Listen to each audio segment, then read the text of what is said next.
Hello and welcome back to Blood and Ashes. This is episode 68. I am your host Mo, and I'm joined once again by my spying friends Jody. Welcome everybody. And Billy.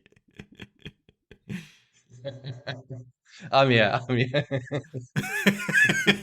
Proof of life. Are you there, Billy? Absolutely. Come in, Billy. It's Jody's trying to break. He's best to break me early on. I should remember to introduce Billy first so that Jody doesn't crack him. He's such an easy target. So yeah. No, I know. It's true. I know.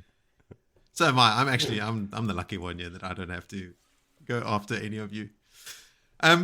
Spying, hey? Everybody is spying on everybody else in this chapter. Black Arger, Carridin, Matt, Millie Skane, even an old beggar, the dudes in the Wandering Woman, like everybody is spying on everyone else. It's nuts. So much skullduggery. Fucking Millie Skane, bro.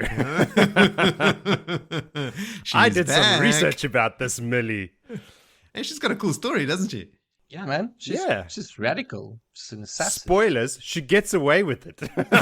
Like, she never gets caught and never dies. Like, what? Really? Is she alive at the end? Yeah, last battle comes and goes. We don't know what happened to her. She escaped. Oh, maybe some dragon sworn, slit her throat along the side of the road. Off page No. She changed the name. She's too good for that, I think. Yeah. No. Romanov. She is. Alexei Romanov or whatever. What's Black Widow's name? I don't know. Something Romanov. Black Widow. Yeah. Amanda. No? Amanda. Scarlet Amanda Romanov. Scarlet Romanov. I don't know about you guys, but I have no idea. I for some reason, I was sort of like, not nervous about, but sort of resisting entering into this whole Ebou Dar section. To my mind and in my memory, Ebou Dar sort of drags on a bit and is a bit boring. But everything I've read here in these chapters was awesome. Like, I'm loving Ebou Dar. This is a great part of the story. story. Exciting. Like I said, the biggest thing that you all of a sudden in this now, it's not fast paced. It's real slow. Time wise, but there's so much that happens. Like, it's just like not a lot of days pass. Like, my first question about the stretch, because we've got, to my knowledge, and perhaps you gents have picked something up, that is there something that links us to the timeline with Dumai's Wells and the rest with where they are in Ebou Dar? Was there anything that you guys could pick up? Because I didn't. With Dumai's Wells, no. Yeah, just to sort of like, okay, we know how time passes in this section. It also goes very slowly. It's kind of like a very slow passing of time. But is this ahead, behind, in front? Because we know the start of this book throws us around in time, and it's like the second stint, real big stint of that we have there. I think we're all in line because we know about Egwene and Dumai's Wells. Right, we know about Halima being freed at the end of the previous book, immediately after the events of Dumai's Wells, and then we see that happening here, and then we see Egwene speaking to the Wise Ones, and the Wise Ones being all coy about Marana and the Saladar embassy and like what they are, whether Rand has access to them or not. And then here in Ebou Dar, Elayne makes reference, or Nynaeve makes reference to the message from Egwene in their dreams. So I think it's pretty bang on, if not pretty much bang on to the day. I didn't think about that. It's but not yes, before. That's right. It's certainly after. Yeah. Because Magidian is being brought up in here as like a fear, like that she's been released. Yes. And I mean, we read about. Yeah. Magodi. All that stuff. Yeah, super exciting. A cool appearance from Samael here. What he sort of hints at, and we'll get into later, is also super exciting. Yeah. Ooh, yeah. Good stuff. Let's get into it. I have one word to describe why you love these chapters. Okay. You know the word. Do I? Matt. Yes. Yes, I mean, that's a big part of it. Matt's back. Certainly. I thoroughly enjoyed reading. Spoilers, my favorite moment is chapter 15. the whole thing. Every time Matt thinks a thought or opens his mouth, so good. Lying on the bed reading, just giggling. Yes, it is so good. He is such a scene stealer, isn't he? Yeah. Especially with Olver, like, these crazy uncles of his teaching him all this crap. I know. He better take control of the situation. Like, dude, Totally. you are one of those uncles. Don't think you're any better. Absolutely. It was an absolute joy to read his point of view again. Speaking of absolute joys, we got a buttload of listener contributions. So let's go check those out in everybody's favorite debating forum in a section called Callbacks.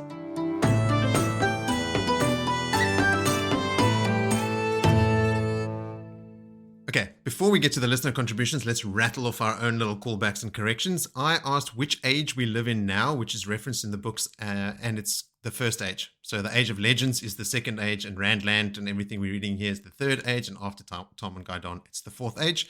There are apparently 7 ages that repeat, and that's why there are 7 spokes on the wheel. We spoke about Elayne, and I sort of had this aha moment triggered by something Villy said around Elayne and why she is so persistent with Perrin when she's gotten such a clear message from Perrin and Fail about it, and it seems so almost unnecessarily underhanded to keep going after Perrin. And I went back and I read something that we probably discussed on the show. It's certainly words that we have read, but let me lay it out for you quickly, and I think, at least for my own gratification, it'll all be super, super obvious. So first of all, Elayne tried to seduce Rand, but she got scared shitless by that bubble of evil. She runs into Matt immediately after that, but she immediately dismisses him because he's too much like her, and she goes, he's too much like me, and she just walks off, and Matt is all indignant about it, but then he forgets about it. So then she moves on to Perrin. And then in The Shadow Rising, chapter 14, Elayne is talking to Perrin in Perrin's room before Perrin is going back to the Two Rivers. And she's saying to him, you should come to Mayene, I could do with a blacksmith to do some fine metal work, and, like laying it on really, really thick, and like she's right up in his face and like touching his arm and stuff. Even when Fail comes into the room and she's sort of going on about that. And after she leaves, Perrin does the dumbest thing imaginable, and he tells Fail that he might go for Elayne after the Two Rivers is secured. He may go to Mayene, all in an attempt to make her run from him, right? Like he's trying to drive a wedge between them so that she won't follow him to the Two Rivers, all that nonsense. So Fail just gets angry and she storms out, and then she actually runs into Elayne in the hallway, and that's that scene that plays up before Ruach arrives. But listen to what actually transpires there. Again, something we read and discussed, but for some reason did not stick in my mind. So Fail says to Elayne, Perrin Ibara belongs to me. She snapped. You keep your hands and your smiles away from him. She flushed to her hairline when she heard what she had said. She had promised herself she would never do this, never fight over a man like a farm girl rolling in the dirt at harvest. Elayne arched a cool eyebrow. Belongs to you? Strange, I saw no collar on him. You serving girls, or are you a farmer's daughter, have the most peculiar ideas.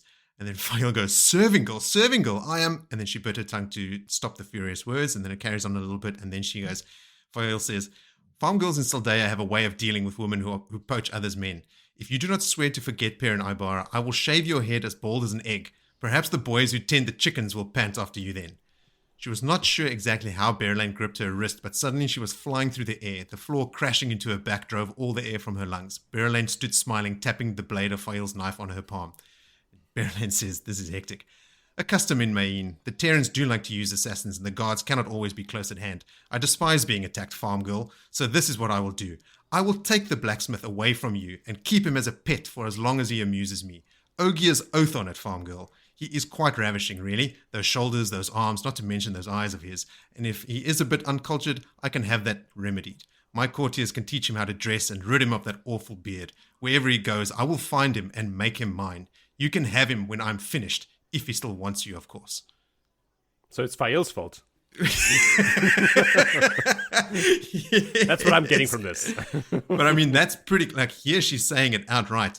I don't care about your marriage and what Perrin says. Now I've decided, and what she was saying to Perrin in the room before as well, is I always get what I want. So she has made up her mind, and she is going to be like a dog with a bone. So, okay, that's why she's being a total bitch. Then, when does Moghedian get mind trapped? We asked ourselves. Chapter 25 of this very book is called Mind Trap. I don't know. It's also laying it on pretty thick. Could be a red heron. Then I was sort of vague on how many blood knives were in Egwene's room. It was 3 blood knives that Gawain beats when he dashes the lantern, and they're all fighting on equal footing. Faolain and Theodrin are supposedly given a task by Egwene, and we didn't know what that task was. Well, what I could infer from sort of reading some chapter summaries and stuff ahead is that Faolain and Theodrin become Elayne and Ramanda's secretaries, and they spy on them for Egwene.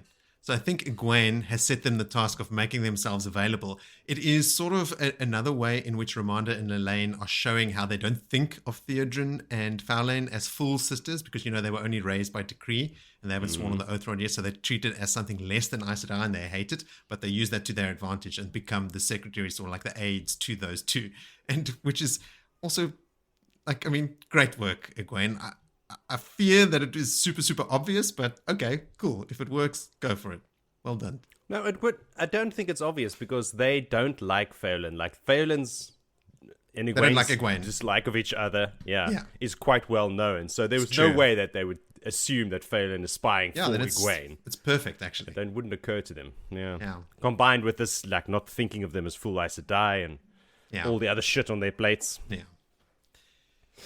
Jody, I have to apologize to you. You were spot on. The shouting match in the street was between Swan and Aeldine over the Eyes and Ears network. I thought it was with someone else, and Aeldine had sort of entered the scene recently, but it's definitely her.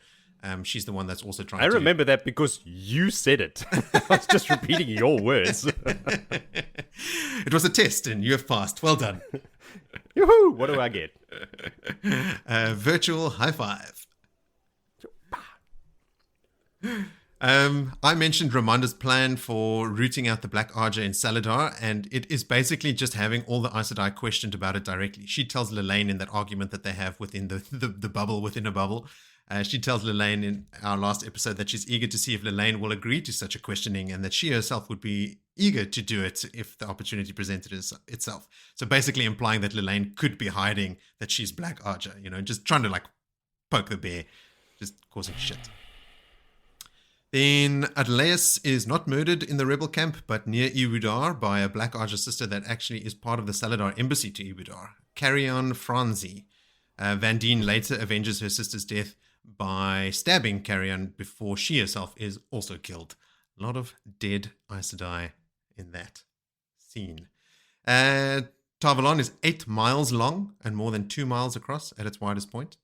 We're talking about how big it actually is. 8 miles long, that's not nothing.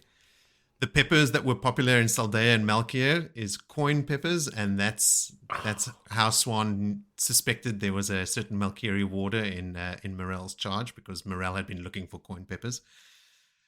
Then we asked ourselves, what leverage does Egwene have over Sheriam and co? Because she said to, was it to Swan or someone, she said to go fetch, or to Morel even, go fetch Sheriam and have them meet me in my tent at midday, because, you know, she was implying that she was going to make them swear fealty as well, and we were wondering what leverage she has, and it's because of the ferrets that Sheriam and that group had sent to the tower against the knowledge of the hall in Saladar and all that sort of stuff. They were acting independently, and that's the leverage that Egwene has over them. And how did Egwene find out about that? Sheriam told her. There's a chapter that starts where she's interrogating Sheriam, basically. You remember Sheriam saying, we should camp for more than just one day, and she goes, no, it'll be one day. Okay, yeah. And Sheriam is sort of, and then things happen. Halima gets frees. Yeah, and Egwene just leaves. Yeah. It's when Moghedian she just leaves. So that went unresolved. So now she's calling them back, and other people have been swearing fealty to her. She's like, I'm going to use this to get them to swear fealty to me as well. Speaking of Halima, her body came from the Borderlands, not from the Black Hills. It's Dashiva's body that came from the Black Hills. So I misspoke. Where are the Black Hills? Also up north. Well, that's pretty much in the Borderlands. Yeah, it's getting right up there. Yeah. We were wondering why Arangar does not just compel Egwene fully. Like, why doesn't he just... I don't know if we said it outright. We were hinting at that maybe there's some light compulsion happening, and I was probably... I don't know if I wondered out loud, but I was wondering, why not just compel her like Morghese was compelled by Gabriel, right? By Ravin. Like, you would have direct control over, you know, at least a faction of the rebel Aes Sedai. But then I thought, well, you know, it's mentioned quite often in the books that different people have different levels of skill with compulsion, and maybe Arangar is incapable of just fully compelling someone. Maybe the Lanfears and the Mogedians and the Ravines of the world are just better at it. And maybe Egwene is just not so susceptible to it because she is pretty tough, and her time with the wise ones really toughened her mind and her will. And maybe she's not so easy to bend. Maybe he is, while massaging her, trying to compel her, and it's just not happening. Well, if Morgay showed us anything, like a sheer force of will is something that can, like Gabriel was completely put out by it. It's like, oh, God damn it, I have to keep fucking doing it because she keeps resisting. So maybe Egwene is also just not so easy to compel. Then a little bit about Morel and her little land fantasies that she had. We spoke about the marriage knives that she had in Tel'aran'rhiod, right? So it's when the girls are meeting with the Saladar, Aes Sedai, and Tel'aran'rhiod that they notice that, or I think it's Elayne that notices, Morel wears 3 marriage knives in Tel'aran'rhiod, and briefly while she's looking at Nynaeve, a 4th one appears, all right? Morel knows that Moiraine wanted Lan's bond passed to Nynaeve. That's known. Okay, and I'm sure she knew why. Like, why would Moiraine ask Morel to pass the bond to Nynaeve? And why, when she's looking at Nynaeve, does she think of Lan? So Morel is very cognizant of the relationship between Lan and Nynaeve. So she slept with Lan and daydreamed about marrying him while knowing this about Nynaeve and Lan and her connection to Lan. And when Egwene brings up Nynaeve's feelings for Lan and stating that Lan loves her too, which Nassau doesn't seem to believe, she does that whole thing about, oh yeah, I'm sure everyone loves Lan, but Lan doesn't love anyone. Morel murmurs to herself, that explains why, before trailing off and blushing. So maybe Lan was just not into the sex she was having with him. Like she's biting him in the neck and everything. He's probably sitting there like impassive. All stoic. All stoic, as is his way. Which is just like, I'm starting to like really dislike Morel for that, because they also knew that there's another way, right? When Egwene says to them, he needs a purpose, they go, yes, but it's too premature for that. So they didn't even consider like actually employing that method. So the method they went for is the fucking. That's straight to the fucking. Those fucking greens. Morel. Gone. Yes. Then Kerry sent me a message about the fact that Elida did have a pillow friend when she was younger. Medani. She's one of the ferrets that Sheriam and Co. sent to the tower, and she tries to sort of like befriend and conjure up that sort of pillow friend relationship with Elida again to spy on her. And then later in the story, Elida finds out about this and then starts toying with Medani, inviting her up for dinner and sort of like planting little things and like making her think things and sort of putting pressure on her and sort of gaslighting her and really fucking with her head. And then eventually when Egwene is captured, she invites Egwene as well to have her witness her messing with Medani. Like, this is real messed up, perverted fucking 3-way mental mind games. Yeah, man. Yeah. Whoa. These Aes Sedai. Yeah. Messed up. It's not just the greens. And then the last one is the red arms and the bands in their arms resembling the military police. We were speaking about that, Villy, but I remembered that the first time we read about the red arms in that town where they find Olver, we actually said specifically that correlation is very tenuous, because the band that the red arms wear on their arm are from their wrist to their elbow. Like, it completely covers their forearm. Yeah, I remember that. It's not around their bicep like we've seen in the movies and stuff. But Close enough. Yeah, close enough. It's on their arm. It's on their arm. And they are the right. police, and they're wearing something red on their arm. Like, Jesus, it's pretty. That's good enough for me. Okay, that's all of my callbacks, but now we have a nice long raft of listener contributions that I will try and get through nice and quickly. Mick Halverson wrote me a 1-page essay. He did it in a separate Word document and attached it to an email. What a legend. That For easy is editing. commitment. That is great. I love that. Now, people, and this essay was about the Rand lose, like 2 souls or 1 soul sort of thing. And a lot of people have sent in, like, a lot of the stuff we'll read now is about that. And everyone agrees, like, we've all come to the same conclusion and everything. But there are a couple of really, really cool quotes in here that I thought you guys would enjoy reading, or hearing at least. So Mick basically comes to the same conclusion about the Rand Lewis situation, but he added these awesome little details. In the Towers of Midnight, chapter 51, called A Testing, it's a confrontation between Rand and Cadsuane. It goes like this. Well, boy, Cadsuane finally said, you... And then Rand cuts her off and he goes, are you ever going to give up that affectation, Cadsuane Sedai? Rand asked, calling me boy. I no longer mind, though it does feel odd. I was 400 years old on the day I died during the Age of Legends. I suspect that would make you my junior by several decades at least. I show you respect. Perhaps it would be appropriate for you to return it. If you wish, you may call me Rand Sedai. I am, so far as I know, the only male Aes Sedai still alive who was properly raised, but who never turned to the shadow. Cadsuane paled visibly. Rad. How cool is that? Yeah, it's not anybody who can make Cadsuane pale. No.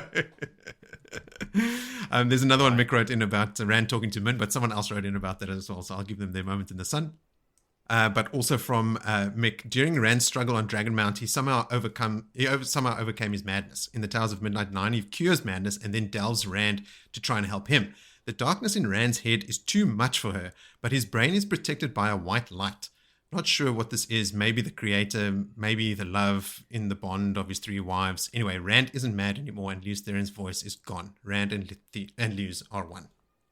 Then, our newest superfan, Gerald, writes in to say, firstly, he's only up to episode 13 in our back catalogue, but he's listening to our latest episodes and as they're released, and then going back between fresh episodes to listen to our older ones. And all I can say is, I'm so very sorry, Gerald. those old episodes are a trial. But Gerald also wanted to comment on the Oath Rods. Listening to your chat about the Oath Rod was interesting. Thinking about the shortening of your life if you're bound through it, I think that is an excellent trade-off for being named Aes Sedai. Being an Aes Sedai gives you a heap more understanding in the world. Rulers have them as advisors. The Amyrlin seat gets deferred to by everyone. There is mention in one of the earlier books that every ruler would accept a summons by the Amyrlin seat, even the Lord Captain Commander of the Children of the Light, etc., etc. Which is true. Like, I mean, when you're raised on the Oath Rod, you gain a certain amount of respect and stuff automatically, purely by having that title. So Gerald's saying he doesn't think that the shortened lifespan is that big a price to pay for what you gain through that. Yeah, and look, it's not that short. They're still like hundreds of years old, instead of thousands. Yeah. No, man, I think they just look at it like, ooh, we stay pretty for long. Ooh, yeah. I'll kick a few years being an old granny, stay this way. I don't think that the Aes Sedai know that the Oath Rod is shortening their lives. No. Yeah. I think that is. I concur, Moritz. Then long-time listener and contributor John O'Pearce weighs in as well. Egwene has 4 sisters. I believe they are mostly mentioned in an extra prologue called Ravens that was added to some prints. It is when she and Rand are younger and they're shearing sheep in the village. If you've not read it, you should find it online. It's very cool stuff. I've seen mention of ravens in chapter summaries and that sort of stuff as well. When I went to go look for evidence of Egwene's sisters, I found it, and then all the references are to that chapter. There's like a whole Emansfield prologue section that was added to some prints of the books. I think it's when they sort of started splitting the books, when they split the Eye of the World into 2 books and started selling them separately. I think they added that extra piece of prologue in there. I've never read it, obviously. I had no idea about the sisters. No. Don't know. But this is on the internets. This is Jonna's challenge to us. Yeah, I guess it's probably on the internet somewhere. Because I did Google that, and I did find like a what wiki and no mention of sisters. Really? Oh, I found plenty mention, and they can all channel. And there's like descriptions of like what each one of them is like, and the eldest one is like prone to this, and the middle one is this, and blah blah blah. Yeah. I'll find that page again and email them. Like, guys, this needs updating. The fandom wiki has a lot of detail. Yeah. Oh, okay. Then regular contributor Jacob chimes in with the following. It sounded like you guys put the nail in the Lews versus Rand coffin in the last episode, but I also wanted to consult the holy text with 2 specific chapters. So here's the chat in Towers of Midnight, chapter 51, Rand talking with Min. Min says, is it really as you said? Are you 4 centuries old? I'm nearly 4.5, I suppose. Do my years in this age add to those I had before? He looked at her. You're worried, aren't you, that I'm no longer me, the man you knew, the foolish sheep herder? You've got all of this in your mind and so much past. Memories only, Rand said. But you're him too. This is Min talking. You talk like you were the one who tried to seal the bore, like you knew the Forsaken personally. Rand rode in silence for a time. I suppose I am him, but Min, what you're missing is this. I may be him now, but he was always me as well. I was always him. I'm not going to change just because I remember I was the same. I'm me, and I always have been me. Lews Therin was mad. At the end, Rand said, and yes, he made mistakes. I made mistakes. I grew arrogant, desperate, but there's a difference this time, a great one. What difference? He smiled. This time I was raised better. Min found herself smiling as well. You know me, Min. Well, I promise you, I feel more like myself now than I have in months. I feel more like myself than I ever did as Lews Therin, if that makes any kind of sense. It's because of Tam, because of the people around me. You, Perrin, Nynaeve, Mat, Aviendha, Elayne, Moiraine. He tried very hard to break me. I think if I'd been the same as I was so long ago, he would have succeeded. And then here's this. This is a very cool quote as well. From A Memory of Light, chapter 1. So this is from the last book. Rand talking with Perrin. Well, I guess those memories of yours are good for something then, Perrin said. Do you want to know the thing that twists my brain in knots, Perrin? Rand said softly. The thing that gives me shivers like the cold breath of the shadow itself. The taint is what made me mad and what gave me the memories from my past life. They came as Lews Therin whispering to me. But that very insanity is the thing giving me the clues I need to win. Don't you see? If I win this, it will be the taint itself that led to the Dark One's own fall. Perrin whistled softly. Yeah, there's like, shit. That's what Perrin said. Yeah, that's After good. smoking some of that Two Rivers tobacco. That half-bottom leaf. Yeah, the same. Jacob had a couple other things as well, saying, I think Sulin was so gentle with Rand because she noticed the difference in him since the box and noticed how agitated / anxious he was to be blindfolded specifically. She very much sees him as a first brother and takes that protective role over him seriously. He thinks Jelani's wine pour was a tavern pool. And then the color swirls end up helping the main three boys quite a lot in the later books. All three of them use them to check in to see where the others are, and their knowledge surprises many other characters. Rand also uses them to locate Perrin when Cadsuane was looking for Tam, as well as where Mat and Tuon are when he needs to talk with, and bring the Seanchan over to his side for the last battle. So it does have several uses, but only eventually. Right, that's everything from Jacob. Now, Mr. Dependable Ian Yellen comes in with some rapid-fire inputs. Rand was in disguise in Camelin because he thought Elayne might be back and he didn't want her to see him. But some clarification, I think our confusion was about the nature of Rand's disguise. Like, why has he got his hood on and, like, hands bound when the girls are, like, strutting around in, mask of mirrors and stuff? Like, you can literally change your face. You don't have to pull a hood over your face. But Rand hasn't tried anything like that yet. We all asked if there's a culture where the women behave like the Saldeans, and there isn't really. But remember, Saldea is one of the borderlands, and even has the largest border with the Blight. So it's a culture where they are eternally at war, and soft things die. So women in Saldea wouldn't want to be considered soft because then they are either going to die or become a liability. So that's kind of like an explanation as to why the Saldean women are so eager to be. Not mistreated, but not treated delicately, maybe to a fault. RJ has cats like women who can channel and dogs like men who can channel. It's just a reminder of the decade that RJ was writing in, because everything was about the differences between men and women. Think men are from Mars, women are from Venus. And then don't feel so sad about the wise ones lying or withholding info from Egwene. She does the same thing to the wise ones, Rand, Mat, and anyone who used to be a friend. This is the book where Nynaeve breaks her block to save herself from drowning. Sorry, Will. Cat's out of the bag. I'm pretty sure it's how Lan finds her after being set off on his quest by Egwene. So Egwene indirectly saves Nynaeve's life. So, I think when Lan gets to Nynaeve, it's literally at the bottom of the river. Isn't he the one that pulls her up? So from where Egwene set him on that quest, he goes straight to the bottom of the river to pull her up. He's there just in time after being fired like an arrow. That is it, guys. Well done. You sat through quite a rapid-fire barrage of callbacks there, so we can move along to previously on Blood and Ashes. Egwene warns Nynaeve and Elayne in their dreams not to return to the rebels until she has dealt with Nicola and Irena. She meets with the Wise Ones in Teleran Riad and tells them she's been raised as the Amyrlin seat by the rebel Aes Sedai. When the Wise Ones imply she's being used as a token leader, Egwene admits as much, but states her intention of bringing them all into line. When talk turns to Rand and the Saladar embassy, the Wise Ones hide from her the fact that Rand had the Aes Sedai swear fealty to him and that he handed them over to the Wise Ones for safekeeping. After their meeting, Egwene catalogues her dreams, most of which seem to have some prophetic importance. The next day, Egwene meets with Fowlan and Theodrin, who report nobody seeing Marigan leave, although some people saw Halima hanging about. Fowlan seems determined to show Egwene her loyalty to the office of the Amyrlin Seat by, in the absence of swearing on the Oath Rod, tells Egwene straight up that she doesn't like her, just so Egwene knows she's telling the truth. She then proceeds to swear fealty to Egwene, and Theodrin follows up with a similar oath. Egwene sets them some tasks which are not elaborated upon at the time. Swan arrives soon after, grumbling about Eldine trying to pry the Amyrlin's eyes and ears network off her. Egwene spots Morel arrive in camp on horseback and heads out to talk to her, but is intercepted by Romanda and Elayne, who have come to warn Egwene that Delana intends to ask the Hall to publicly declare Elaida a dark friend. While they continue their ridiculous game of posturing and Morel is waiting in the wings, Gareth Bryan also arrives to show Egwene something. Egwene leaves Romanda and Elayne behind and brings Swan and Morel with her as she follows Bryan to what he wants to show her. On the ride, she asks Bryan what his plan is when they reach Avalon, and he tells her they'll need to besiege the city, and the key to that is making both the North and South Harbour inoperable. Later on, Bryan tells Egwene that he has been talking to Talmanes, and Talmanes is worried about Egwene's safety. Egwene tells Bryan to stop meeting with the band, but Morel is shocked that Bryan even spoke to them. Bryan leads the Aes Sedai to a merchant train that is being bought out by the rebel army, but tells Egwene the most important thing about the merchant train is the rumor that they are planting with the soldiers, that Rand has gone to the White Tower to swear fealty to Elaida.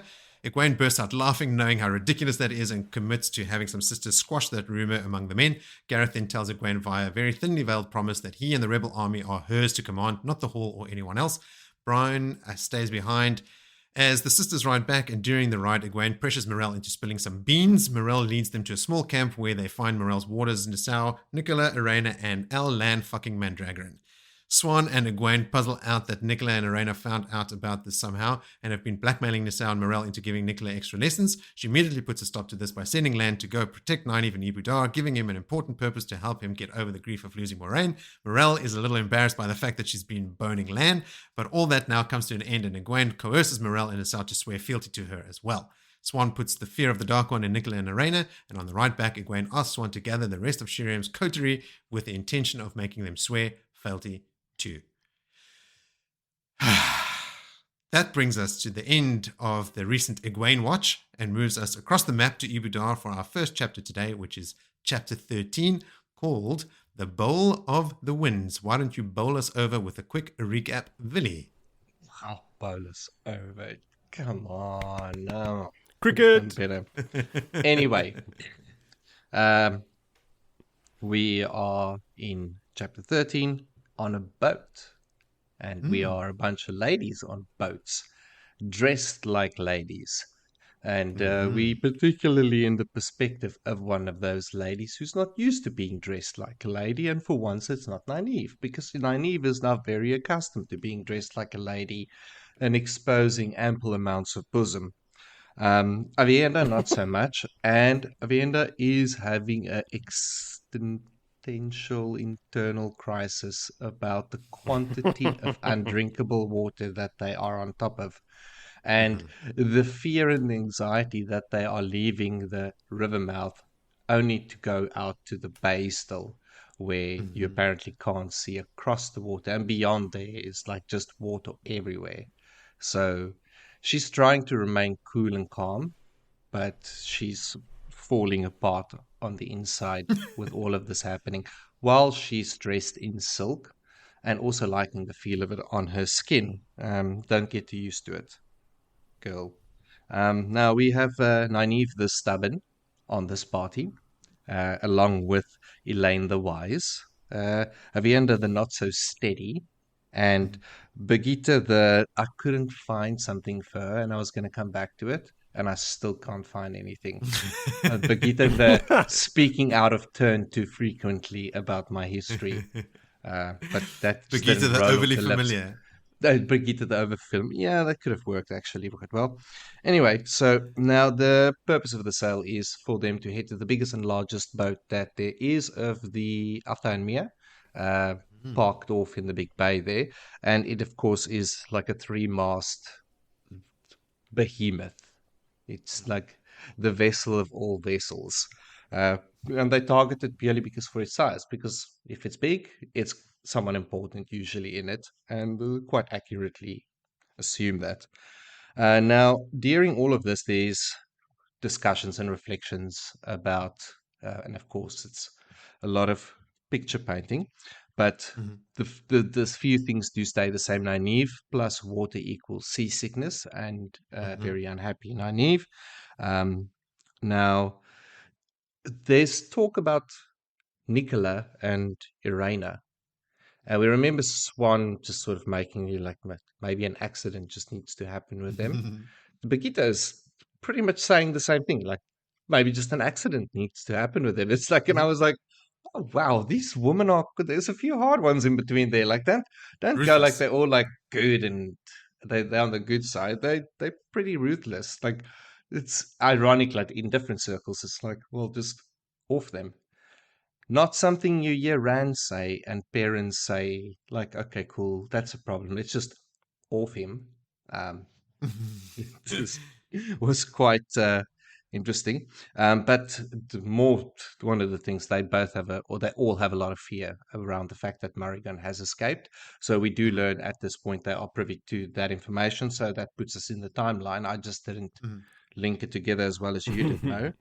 Now, on this, the question is being asked around Matt. Like Aviendha putting it point out, like you've got Taviran sitting right there in the tavern every day.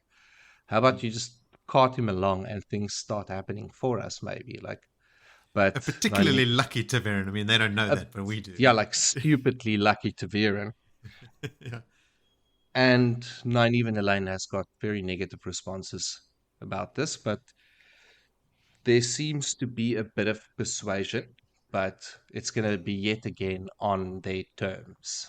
That I'll get to it, but that runs short, and we kind of are now a big vessel knocking on a gigantic ship, and Just we are knocking on the indeed hull. knocking on the hull. Literally, they're knocking on the door of the palace, the water palace. Yeah. The floating water palace then says, "Nah, nah, mate, not allowed." It's, they're not happy. They say, "No gift of passage to you." And of course, Nynaeve takes this very well, and she handles it very diplomatically and she's so diplomatic that Elayne has to move her aside and become a little bit more forceful in trying to get on the vessel. But they then were granted permission to board after Elayne very nicely, and not aggressively like Nynaeve states that they don't want the gift of passage. They are there for a question, just, grant us an audience type of deal. Nynaeve is still angry. Nynaeve is staying angry because Nynaeve is one seasick and she cannot channel if she's not angry. So she's just stays in anger mode, I reckon, so that she can channel at this point in time. Now, Aviendha uses her blade to great effect here because now they've got to climb up what I assume is like a rope ladder from one vessel to the big ship, and they all have this. I thought it was specifically not a rope ladder. It's like a swing. It's like a thing that they sit on and they're hoisted up or something. What? Any which way, Yeah, it was a weird description. I think it's like a yeah. It's gonna be Black. easy to look up a skirt, but there was threats by some. Please be gentlemen now and don't look up my skirt. And then there was knives being used by others with no words, and no one looked up that woman's skirt because she knows how to handle There's men. always one. That, yeah, no, she's like, no, don't tell them, just show them, you'll stab them and they'll listen. We get introduced now usually does again, it. like a little reintroduction to the Athanmir. We haven't been with him now for a book and a half, I think. So, dark skin, blah, blah, blah, blah, blah, blah, blah. Carry on. If you don't know, go and read it. The sea folk woman then come out to meet our party, and we've got Malin den Toral, breaking wave, not to be confused with Din Djarin in Star Wars. Please, bear with me. Because, I mean, I couldn't tell those two apart. I Yes. think we were I was safe. very confused. Yes. So just don't confuse yourself there. This is the wave mistress for Clan Samaran. Now, wave mistress means equals clan chief. Remember that. Nothing to do with the boat. All about No, status clan. But that's she's sail mistress. also the sales mistress of the wave runner. So you can be both. Unlike a roof mistress, cannot be a clan chief. That's No, not possible. No, because no. it's like two different roles. But anyway, But can't you be a wise one as well? no, no, no, no, no, no. You can't Now be a you're roof crossing. mistress and a wise one. I don't think so. Can you be a Call back. Fardas my roof mistress wise one? No. No, that's definitely not. Rand Can't be changes Father things. my and wise one. Okay. Also, we get introduced to Nesta Den Reyes, 2 Moons, who is the mistress of the ship. All the ships. I'm not I'm confused about that title. She's the queen, basically. No, isn't. Yes, that is right. You are right. Nesta She's Den the Reyes missus. is the Nesta Den Rey is like level queen of of the the sea folk. queen. Yeah, she's the highest okay. ranking Yes. of the, and Nynaeve then Nynaeve's herself in the way that they You- treated, and Elayne again diplomatically steps in and says, "Okay, this is not how we deal with the queen of an entire people." You know, Yes. the right courtesy is extended, and all the rest. Now, Birgitta is pointed out over here and said, like, well, she's not Aes Sedai. And then she opens her mouth and brings something about the father of storms, or Stormbringer, or something into it, and all of their eyes light up like, okay, this woman knows something about us that people aren't supposed to know. And then she's also like, oh shit, I opened my mouth again, I should have said that. And Aviendha has also pointed out that she's not Aes Sedai, to which she admits, and that she's Aiel. And of course, to that, there's a lot of whispers behind hands, like, Aiel, they tie up their men. Like, we've got to find out a few things over here. Don't they kill a man every day? Every Is day. that what they yes, believe? yes, there's If you Every kill a day, man kill a every day, man. how are there any men left? And I mean, Now- it's like, how do they come up with this crazy shit? there's equal crazy shit going 2 ways, because it's also believed by the absolutely. Aiel That's that the the irony. other men eat their own on the dead on the boats, and you know, Yeah. irony. But anyway, the mistress of the ship, and there's the queen of the Atha and Mir that we get introduced to. I got it written down here. It's just in my next page. Now, they then come across with what their intention is, which is 2 questions. One mainly being, how do they intend to support the Koromor? And then the second one, after some long spiel, we learn, because then we get introduced just before then to the Windfinder of the ship, who is Doral Din Aaron Longfeather. Not to be confused with the other Dins. There's many Dins in this. Okay. There's a lot of dins. Jordan not making it easy. Now she's the Windfinder. We also get introduced to Barrock, who was first thought to be a manservant, but Aviendha, out of a perspective, sees the way that he speaks to the Queen, that he is almost on an equal. So he must be the master of the cargo, or I can't remember the title that the man has in that relationship. The husband. Is he The mas- husband, Is he yeah. master of all the cargoes? Of all No, the he's like ships? trade, or what was he like? Maybe he's like then the minister of trade and finance, or Is that he Yeah, is probably, yes. the minister? Because on a ship, the captain's husband is the cargo master or whatever. yeah, cargo master, yeah. But yeah, maybe that is it. Maybe he's the Because he Leader of the trade has guild. later on, she sort of clears the room, and they're going to sit down and now have their bargain discussion. And he is sent out with authority to get all the other ship captains or sales mistresses and tell them to move their asses. And he's like, yeah, sure. So he must carry some weight, as in not just being a spouse. This is what Aviendha is reflecting on in her inner monologue as he is being introduced. Now, the second thing that they then bring up is there's a very powerful terangrial that they seek. and this be explained. And Windfinder Lady pipes up, "It's the Bow of the Winds." So now we have an official name, and it's been missing for 2,000 years, and they are also looking for it, and they want to team up to find it. This is the point where Baroque is then sent to go and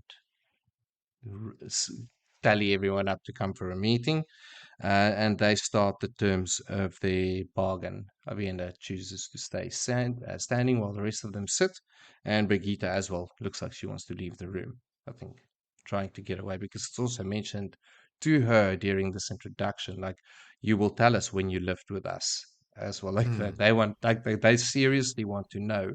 And also Nynaeve, like, you'll tell us who this wave mistress is that found out that they can channel, because it came out in the discussion that they know they can channel. And it's like, oh, just some, can't even remember her name because she wasn't there. She just used it as a story, so she lied, like a little lying. You Was lied? Nynaeve there? It came out. No. It came out right in the beginning. That's how they got on the ship, by screaming up, "We know your secret!" It's like, you don't have to pretend. Let us in. It's when they travel with the sea folk, and the wave mistress said, "Okay, cool, I will give you passage because I see the importance of this. This will aid the Koromor." And that's when Elayne learns Elayne learns everything. I just couldn't remember from the Windfinder. Yeah, for a moment, if Nynaeve was on that. But yes, she was, because they went to Tarabon to then find Gideon. Anyway, back to the now and not to the past. There's now some pointed Aiel questions coming out in the direction of Aviendha about if they really do tie men up before they and then blushes from very dark people, and also about having to kill a man every day as a woman. And of course, they're just um, as surprised. She's just surprised that this is what they think, but just what people don't know. And Birgitte's asked about this when she lived with him. And coming to sort of the end of this chapter, it's Aviendha's admittance that she's also now getting seasick, and asks for, you know what, give me a bucket, I'll accept. Yeah. And she gets her bucket, and that is the end of that chapter. Yes, lots of seasick talking, lots of fear of water from everybody, except the sea folk, I imagine. A lot of Nynaeve being rude. Nynaeve being rude? Was she rude? What did she say? Oh, she's just rude to the queen, and Elayne has to like jump in and save her. I intentionally Part of the just course. thought I'm not going to focus on it because it's we like getting to the end of it. So This is a recap for people that have read it.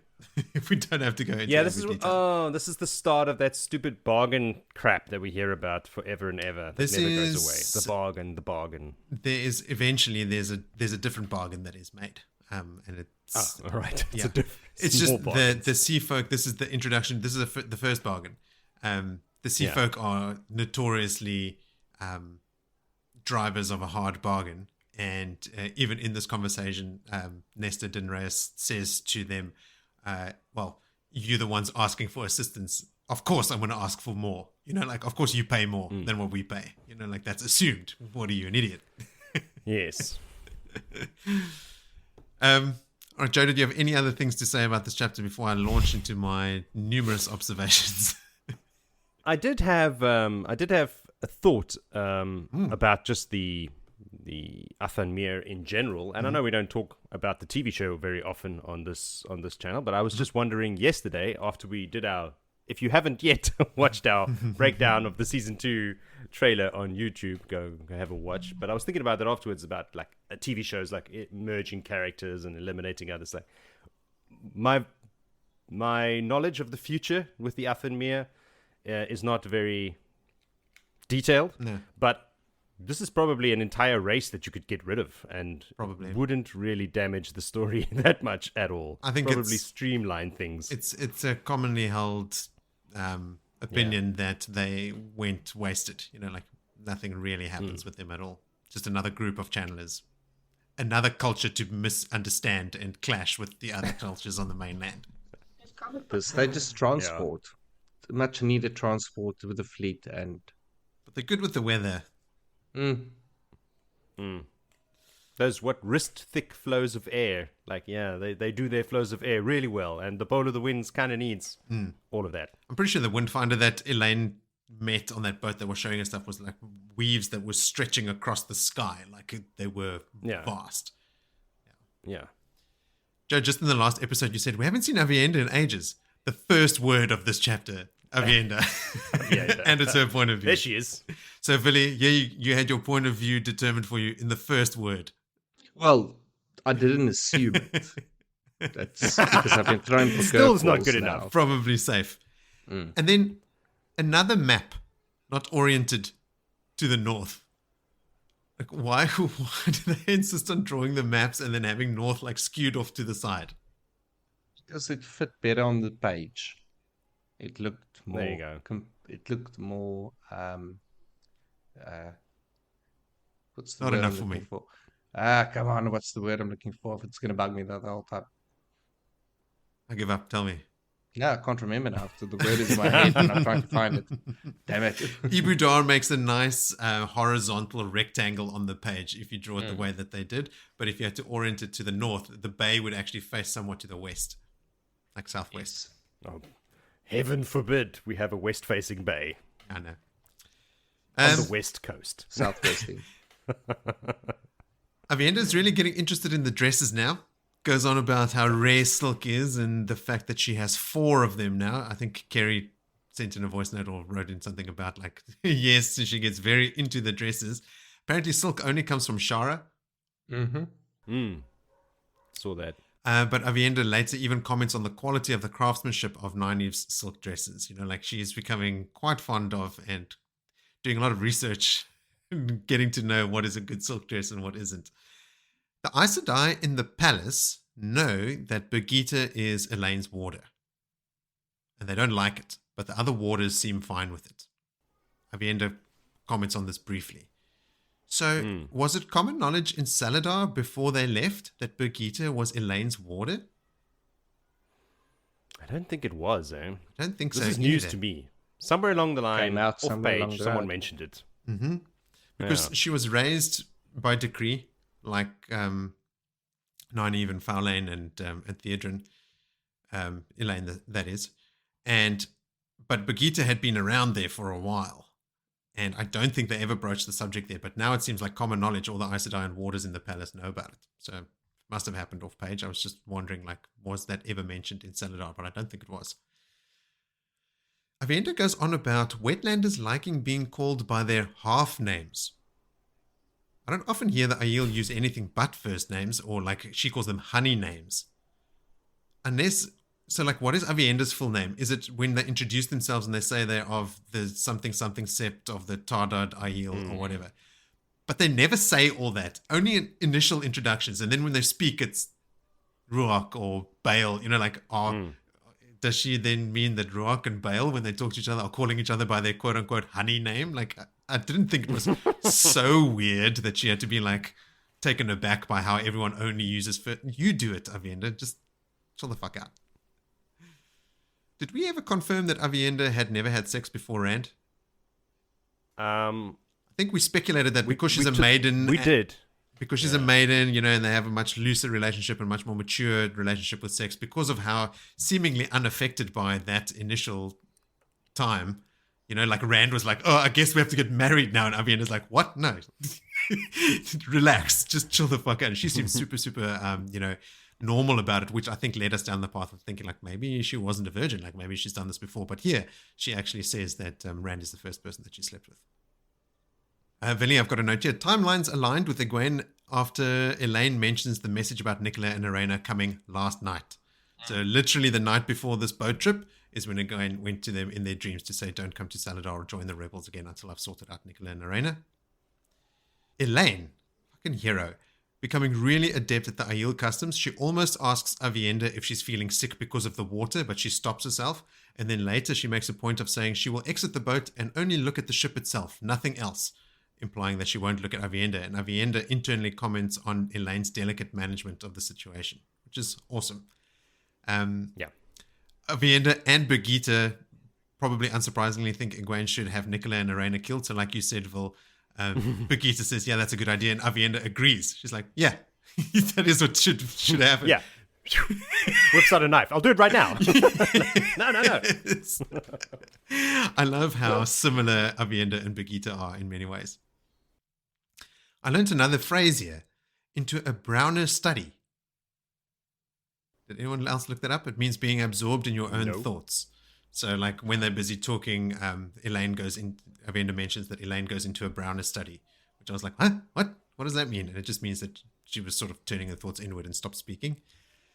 Elayne and Aviendha are getting really close off page, brushing each other's hair every night and sharing a new secret every night. Things that they've not told anyone else. I mean, well. Yeah, man. They're sisters. I mean, they're really stoking that relationship big time. And it's cool. I like it. Yeah, but this, I like how they're still thinking about, but this, Aviendha is like, still there's this Min woman. We'll deal with that. I'm not too sure about her. Nynaeve gets called out by Birgitte for seeing Matt as a scoundrel so hard she couldn't see his use. So like you said, Phil, she's saying they should be using him. I also think Nynaeve is turning it on a bit because of her fear of retribution for the kick that she gave Matt. Remember, like she was like still, when they were leaving, still like hiding behind a horse and everything. Nynaeve wants nothing to do with Matt. But Matt has like let that go. You know, like he let go of it ages ago. He's like, what's going on with Nynaeve? He's a dude. Exactly. Like it's long gone. And then Elayne says, he needs to be made fit for decent company. We will put him on a short rein from the start. Good luck. Most men will do as you say if you use a firm, confident voice. Where the hell did she learn that? And I think it's probably it's her youth showing a little bit, and like the fact that she's been around Morghast, and Morghast being a queen and bossing people around has probably given her a false sense of what people will do if you use a bit of a stern word, like a bit of confidence in your voice. It's not because my mother's the queen, it's because of her tone of voice. It's because of how men are. Yeah.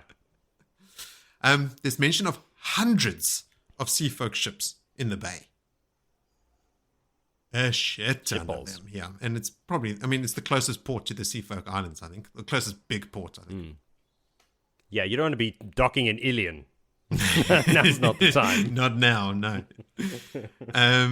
When Aviendha uses Elayne's first name only, she thinks it will be easier when they are near sisters. So that whole honey name thing, she thinks it'll be easier when we're near sisters, and even easier when we are sister wives. So it is known and accepted that this will be the case, right? That they will be sister wives. Rand has no say in the matter. Elayne and Aviendha have decided they will be sister wives.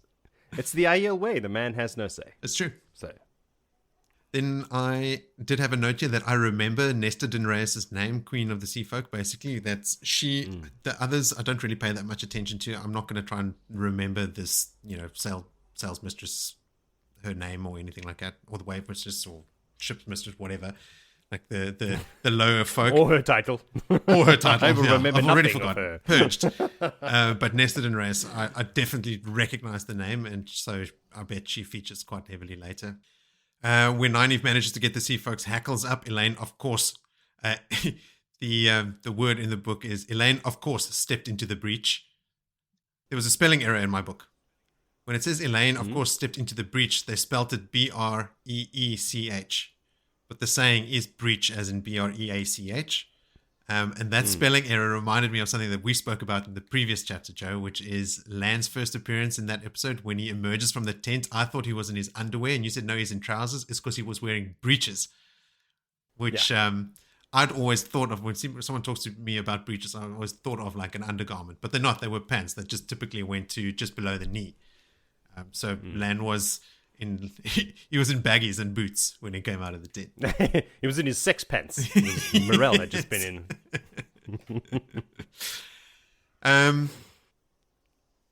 When Elaine's claim to the throne and her claim to the shawl are called into question by the sea folk, Aviendha spots in her the telltale signs of anger and says of her, Elayne was a torch to overwhelm Nynaeve's ember.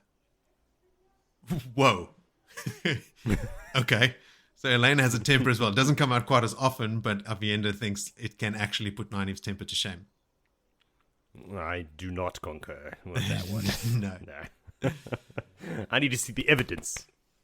Aviendha immediately planning to kill who to kill first to mitigate threats if it came to that. So like when she's looking at everyone, she's looking at the queen's husband and, you know, okay, he's an old guy. She'll kill the Windfinder first. And when he leaves, she goes, leaving him or not killing him first might have been a mistake. He's old, but she sees like a look in his eye or something like that. She's like, oh, fuck, actually, this guy is fucking dangerous.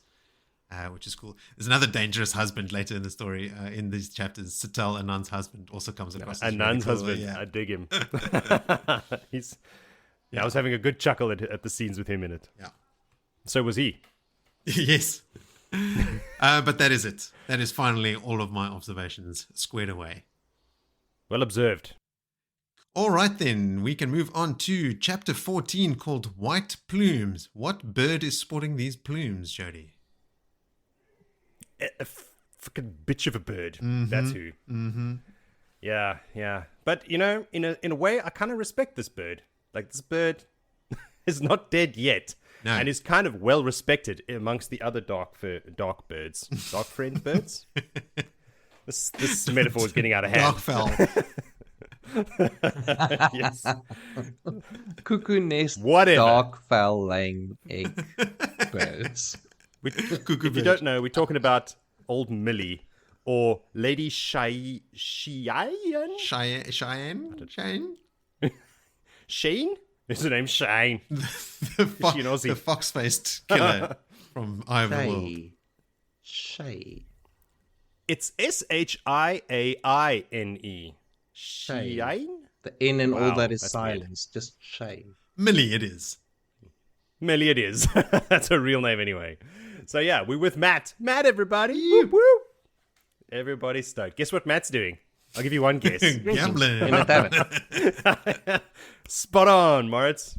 I know you've read these chapters, but you wouldn't even have to have read them to know. Matt is gambling, this time on horses, because old Oliver is there riding Wind. They're at the horse races at the Silver Circuit. It sounds fancy. It is not. No. It is a muddy hill that horses run around in circles on. But anyway, there it is. They're betting on the horses. Matt's like, hey, put everything on, when the woman comes up to take his bed, he's like, put everything on Wind. And the Lycian is with him. He's like, oh, my lord. I don't think this is good. Should we not keep a little bit for something else? Because he's got plans. He met a lady, and he wants to impress her. She likes trinkets. So he needs a big win if he's going to buy some trinkets. All right? He's been on the road with a bunch of, like, thousands of men for a long, long time. He's a man like anyone else. He has needs, all right? You gotta give this man some money. But, of course, he's with Matt. And he's like, all right, well, you know, it is Matt, I suppose. And it's Wind, and it's Oliver. I mean, come on. We all know how this is going to end. So, yeah, he just starts handing out coins, like bags and bags and bags of gold, which they just carry around with them for some reason. Bookmaker is like, oh, fuck, we're going to have to change the odds. Yeah. And does. As soon as she takes the money, they take down the board with the odds on it and scrub it off and rechange and change everything. So, yeah. He is, you know, hanging around. He's gambling because these women will not involve him in anything, and they keep slipping out of the palace, and nobody knows what's going on. He doesn't know where they are, what's going on. He's having the palace watched, but Mask of Mirrors is too good for everyone. Yep. We finally have our infallible, truly infallible disguises. So the horse race happens, and of course, Oliver wins. And Wind. Hey, there's much rejoicing with him. Lots of people throwing their tokens in the dirt and stomping on them. One of them that stomps on it, he is a certain fox-faced lady. Vulpine. You know, this Vulpine, if you will. She is very familiar, and he's like, I don't know, because his memories are all full of holes, as you recall. And he's thinking like maybe he just recognizes her from like another life, or she looks like someone like Brigitte. When he looks at her, something tickles his memory with her. So he sees her, this woman, and all he gets is like these flashes of pain and anger and a knife and flames, and he was like, that's dodgy as fuck.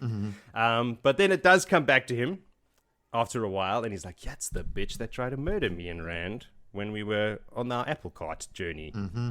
that is most so beloved by everyone in the fandom. So he's like, that bitch, I'm going to go get her. All right. So he stalks off and Elysian calls after him. Like, hey, where you going? And he goes like, oh no, I just saw a woman who tried to kill me once. And he's like, you should have bought her trinkets. Like over his shoulder. That's so good. That wouldn't have worked. So he's like, all right, cool, I'm out of here. This chapter, pretty, like, there's lots of descriptions of the nobles and the ropes that separate rich people from poor. It's so many words in this chapter, but literally 1 page of notes. Yeah. So he's off after her. He's like, well, I'm going to go find out what this woman's doing. Perhaps kill her myself. Just return the favor. But yeah, he remembers what happened in Andor. It comes back to him. So he's following her through the city, and they go through the gates, and he sees, because she's wearing these big plumes. That's, for those people who haven't read the chapter, it's because she's dressed in giant plumes. Giant, look at me plumes. Yeah. She is in no disguise whatsoever on her head. And off she goes. And so he's following the plumes through the city, even though there's millions of people, he can easily follow her. So at one point she stops, and he's like, oh shit. So he has to turn and pretend he's shopping, and he stops in front of a guy selling rings. Aha, you all remember this, don't you? Everybody's like, oh, I remember this. He gets a ring here. And he's just like, whatever, give me whatever ring you want. And he ends up getting his ring that will be with him forever now. And that's the fox chasing the ravens out of some bushes or something. I don't know. A field of barley. But so the ring is massive. It's bigger than I remember reading about it. But so it takes up like a whole joint of his finger. Yeah. So he's got a signet ring now. Yay, everyone's happy. So he keeps on following and following. He loses her at one point, but does regain her. And then he follows her to the Chelsane Palace. And under his breath mutters like, I wonder who lives there. And some old dude next to him goes, oh, it's Moritz. Jaichim? Jaichim. It's Jaichim Carridin. Jaichim Carridin lives there. And he's like, what? Some old dude next to him is sitting over there. And this is old Jane, isn't it? Oh, yes. Noel. Old Jane Fast Rider. Old Noel, who joins the troop later on. And he's like, oh, that's cool. Well, thanks, old man. And as he turns around, old man's gone. So it's like, ooh, sneaky old man. And that's how the chapter ends. There you go. Done. Those are the important parts. Yes. There was racing, gambling. He won, saw someone try to kill him, followed him, got a ring, found out that there's a white cloak over here, and a dark friend is just entering like she owns the place. Everybody he sees as she enters, like everyone's like greeting her and bowing her. He's like, oh shit. Jaichim is entertaining dark friends. This is a big plot twist for them in the book. Oh, Matt doesn't know that. He doesn't know that at this point. All he knows is white cloak, dark friend. White cloak, this does not dark compute. Friend. Yes. And that's what happens. Do you have any notes, Phil? No, I don't have much on that chapter. Matt being Matt, doing Matt things. So Matt's gonna Matt. There is obviously the discussion and the antics when he gets the ring, and how it goes from a lord when he realizes he's not making a sale to get the grease spot, to get his hardware back. Straight to the grease spot. Which was quite but then funny. Then later on in that chapter, I don't know if you picked up on this as well, like right after that, he's like, there's a whole thing about a grease spot having to get the ring off, and then he's like, all right, there's no time, because he loses the money, like whatever. What's her face? Just take the money. Just throws like handfuls of gold and silver at this guy, and then the line is, and as he left off, he put the ring in his pocket. He slid the ring in his pocket, but I thought it was stuck on his finger. Is it stuck on his finger, or is it a ring in his pocket? Oh, I didn't Did catch the grease that. spot work? They got it off, but he just wanted to get away. Did they It's actually just like grease him? He All right. gave up. He just still wanted. And then when he threw the coins on the table, and the guy saw the quantity of gold in between, and then said, "Is that enough? Like, will it cover it?" Like, Matt's not really looking. The guy scoots back all like the little like brass coppers back to Matt, but go conveniently over all the gold. It's just like, take the pittance, I'll keep these gold crowns. Thank you very much. It's worth Sure, 10 times more than it was worth. Yeah. Made in China ring. Got it in a cereal box. Matt also thinks that when he's betting all the money, like when he says to Nalessian, put it all on wind, he thinks to himself, he's got another stash of coins in his pocket. With that couple of hours of dicing, he's back to where he was anyway. He's not worried about the money at all.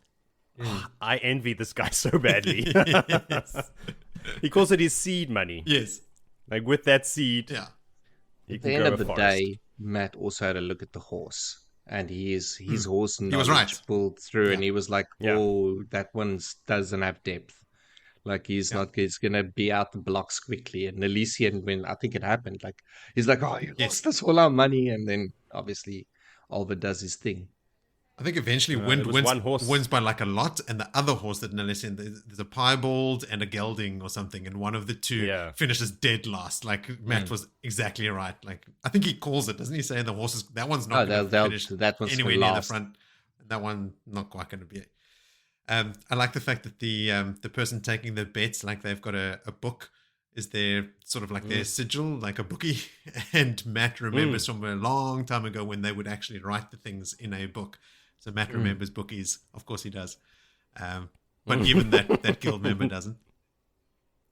I had the same note, Jody, that Matt's bet alone was enough to change the odds. Now suddenly Wind was the favorite. So it must mean that, or likely meant that Wind was like 3-1 or something. Matt had bet enough money. He had bet more money on Wind than other people had bet on the other horses collectively ahead of Wind. So that the most money had now been placed on Wind, and therefore Wind is the favorite. And this is the first instance of market manipulation in the Wheel of Time. Yes. The whales are in town, betting and changing odds. I love the barbs between them. There'll be more of them in the pub later when Matt gets back to his men, but like between Nalessian and Matt as well. Like Matt just, for no reason whatsoever, it says to Nalessian, who is a Terran noble, nobles will wear silk to crawl in the mud. Just like absent-mindedly, not even thinking about it, still poking fun at him. Julian makes a quick appearance. He muses to himself at one point while he's watching two Terrebonne, or like a couple Terrebonnes walk past with sort of the veils on their faces. He goes, "Terrebonne must be terrible now for a woman not used to taking care of herself." We all know that he eventually hooks up with Amathera, the Panarch of Tanchico. So I wonder if he's thinking about her, like if she's not someone who has ordinarily looked after herself, terrible, like he might be worried over, because he comes across her again later now in Valanduka's circus when they all escape Ebou Dar, and that's when they get really close. When Julian last saw her, she was in disguise in that inn that they were staying in.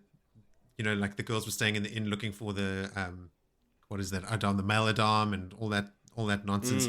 They ferret her out of the palace, and then give her to the innkeeper and say, "This is Thera. She has to serve tables and stuff." So she's posing as a commoner. And I wonder if that's the last time that Julian saw her. I mean, she still, I think, went back to the palace to give them all the jewels and stuff. Remember when they leave with the cart full of dyes and stuff? They've got a bunch of jewels, and Amathera was really keen for them to get the fuck out of there. But, dresses and all the works. Julian still got his mind on a woman back in Terrebonne.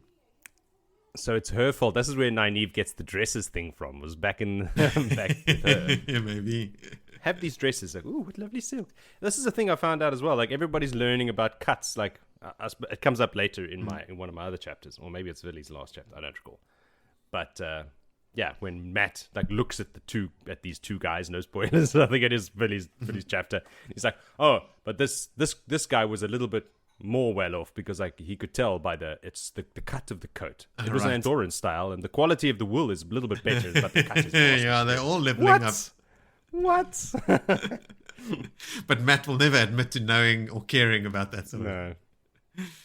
No. I laughed at Matt thinking of the girls. They were not complete fools. Idiots often, but not complete fools. Interesting distinction. Yes, he writes a note later on as well. Where he does. Before he thinks, I'll carefully word this, and then he does not. The best part of that note is that it's in all caps. Yes. Everything. But let's get to that note. Let's get to that note. And in fact, I am done Yeah. with my observations from that chapter. So, Villy, unless you have anything else, we can get closer to that note. Move along No? swiftly. All right. Then we are into chapter 15 called Insects. Just how creepy are these crawlies, Jody? Pretty fucking creepy, because the symbol for this chapter is the Forsaken. A snake going through a square. Oh, is Do you have that? I've got that symbol. Isn't Is that that the what it is? Forsaken? I think so. Oh, I always assumed it was the Forsaken. Anyway, Anyway. sneaky snakes everywhere, called insects. Again, a chapter that is full of tasty tidbits amongst 10,000 words. Yes. So, we're now with Carridin, who is inside the Cheslin Palace that Matt is just outside of right now. So we just swap point of view, basically. And in walks old Millie, who is now, prancing around like she is the Lady Cheyenne, however that is pronounced. And she has been set on the hunt to look for all of these things. She's looking for the stash, right? Yeah. Everyone's looking for the stash of Angriel and Ta'Angriel and possibly Sa'Angriel. Everyone's excited about it. This room, So Carridin's like, this stash is everything on everyone's topic at the moment. It's kind of like Yes. everyone found some notice about this room, all of a sardine, and this is it. This is the hot topic. so we got some Aes Sedai looking, we got Nynaeve looking for it, we got the Forsaken, Gideon knew it was there, she sent the Black Asher to look for it. Ages ago. Yeah. So yeah, it's well known, just not exactly where. Which chest in which dusty storeroom. All right. So yeah, Millie walks in. She is too cocky for Carridin's liking. He remembers another dark friend who's an old man. What do they call him? Old man? I never wrote it down. Old Cully. Old Cully. Beggar. Yeah, apparently. Like, this dude is high up in the ranks of the dark friends that even Millie bows and scrapes before this man. And Carridin's not keen on that at all. But, screw you. You suck. He notes that she doesn't bow and scrape to him, but she does Yes. to Old Cully, and that's what sort of sticks in his craw. Yeah, did I not make that clear? Oh, no. Am I just rambling on? Okay. Thanks, Moritz. Picking up the slack. He's like, listen, what the fuck's going on? You're supposed to have found this already. It's been a while. She's like, listen, it's only been a few days. To be fair, also there's Aes Sedai fucking everywhere. You can't walk around asking people if they've seen objects of the one power. Like the word is going to get out that someone's looking for it. So I've got to be super, super careful. And also, I need more money. I just lost everything at the horse race. Exactly. She's just walked from the track to Carridin. I need more money. Yeah, and he's like, yeah, this is a very expensive search you've got going on here, And she's like, yeah, searches cost money. There's expenses and what. So she's just taking his money and gambling with it. But he knows. Because she is... Yeah, of course he knows. He says to her, money that First should thing, be spent first on... thing he says to her is like, money should be spent What on are you getting here for more money? information and stuff is being spent on gambling. He says it outright. But she pauses for a bit. You can see she's like, oh, I'm busted. But she doesn't break that cheeky facade. No. Like, not much that breaks the facade. So while she's carrying on with her excuses, he turns around and looks out the window. And while he's looking out the window, who does he see? Well, good old mate Matt. And then he has like a full-on brain attack memory resurgence thing from when he was there at the Dark Friend the Social. Dark Friend Social. And everybody was showing, like, he doesn't look at Matt and just go like, oh, that's Matt. No. Like, it's like the Dark One sees, like, when you see this guy, this thing in your mind will trigger. Yes. And it freaks him out. Like, pain in his head. Yeah. Does that also And just notify memories. like the Dark One or whoever was in I'm that? wondering the same. Because the thing. minute it happened for me, it was so overpowering Mm. that you think that it would be like almost like there was something channeled, a compulsion that the minute you see this person, you'll, A flare goes up. Triggered an automated goes up, email like, sent to fireworks in the sent to the sky. Dark One. Bling. Matt Cawthorne located. Yeah, perhaps. All right. So he's like freaking out, and his brain feels like it's going to explode, but he's like, oh my god, this is the dude that was shown to me at the Dark Friend Social. And Millie's still carrying on behind him, blah, blah, blah, blah, blah. And as he turns to speak to her, she goes quiet, and he turns around, and who's there? Old Samael, our good old buddy, Sammy. Sammy's in the house. And Millie is frozen. Kind of like what Professor Xavier does to people. Yeah. Just freezes time and everybody in place. That's exactly that. And he's like, oh, dear God. So, literally. And falls down to his knees, groveling. Because you do. It doesn't matter who you are. When the for Villy's sake, the Chosen show up. Thank you. Everybody Kneels. grovels and scrapes and kneels before them. So yeah, Samael putting the fear of God in everybody. I mean, that's the thing that triggers it. Like, Bores. Jaichim sees Matt, and the next minute Samael's like, hello? Yeah, but that's pure coincidence because Samael doesn't know Matt's there. No. This is exactly what he's surprised. What Jaichim says now. He says like, oh, Matt Cawthorne's here. And he's like, what? Yeah. Right here, outside. And then he's like, plotting. And he's like, yeah, I can go get him for you. Like, I'll find him, my lord, and everything. He's like, no. We'll leave him alone for now. Again, why? He's outside. Just open the gateway. Chop Matt in half. There. Mission accomplished. But no, Forsaken have other plans. He's also after the cache of Sir Ungriel. He's like, no, listen. This Sir Ungriel thing and this cache that we need to look for. Put everybody on doing that. All right. This is the new thing that everybody wants. So Matt's just going to be a distraction. Leave him alone. We'll sort him out later. I actually have someone in mind that will come in and help you sort him out. But I'm thinking it's not just someone. It is something. Yes. Woken from a certain status box. Yes. Yeah. So here he comes, or it comes. Because So, he goes, I will send you, and then there's a pause. Someone, and then he goes, I almost wish I could see their faces because the golem were created specifically for killing channelers. That's their purpose. Yep. Channel all you like. Not going to work. Oh, wait. Foxhead Medallion. All right. So, yeah, lots of information, not privy to Samael at the moment. But anyway, so, yeah, Samael tells him, like, listen, leave Matt alone. Unless he interferes, then, of course, feel free to slit his throat. But Ungriel, we got to find that cache. Everyone's after the cache. So Carridin also tells him about, like, there's Aes Sedai in the city, like, looking for all this stuff, and Samael's like, no, don't worry. The guy I'm sending to help you out will sort all of that out. So he travels back to where he came from.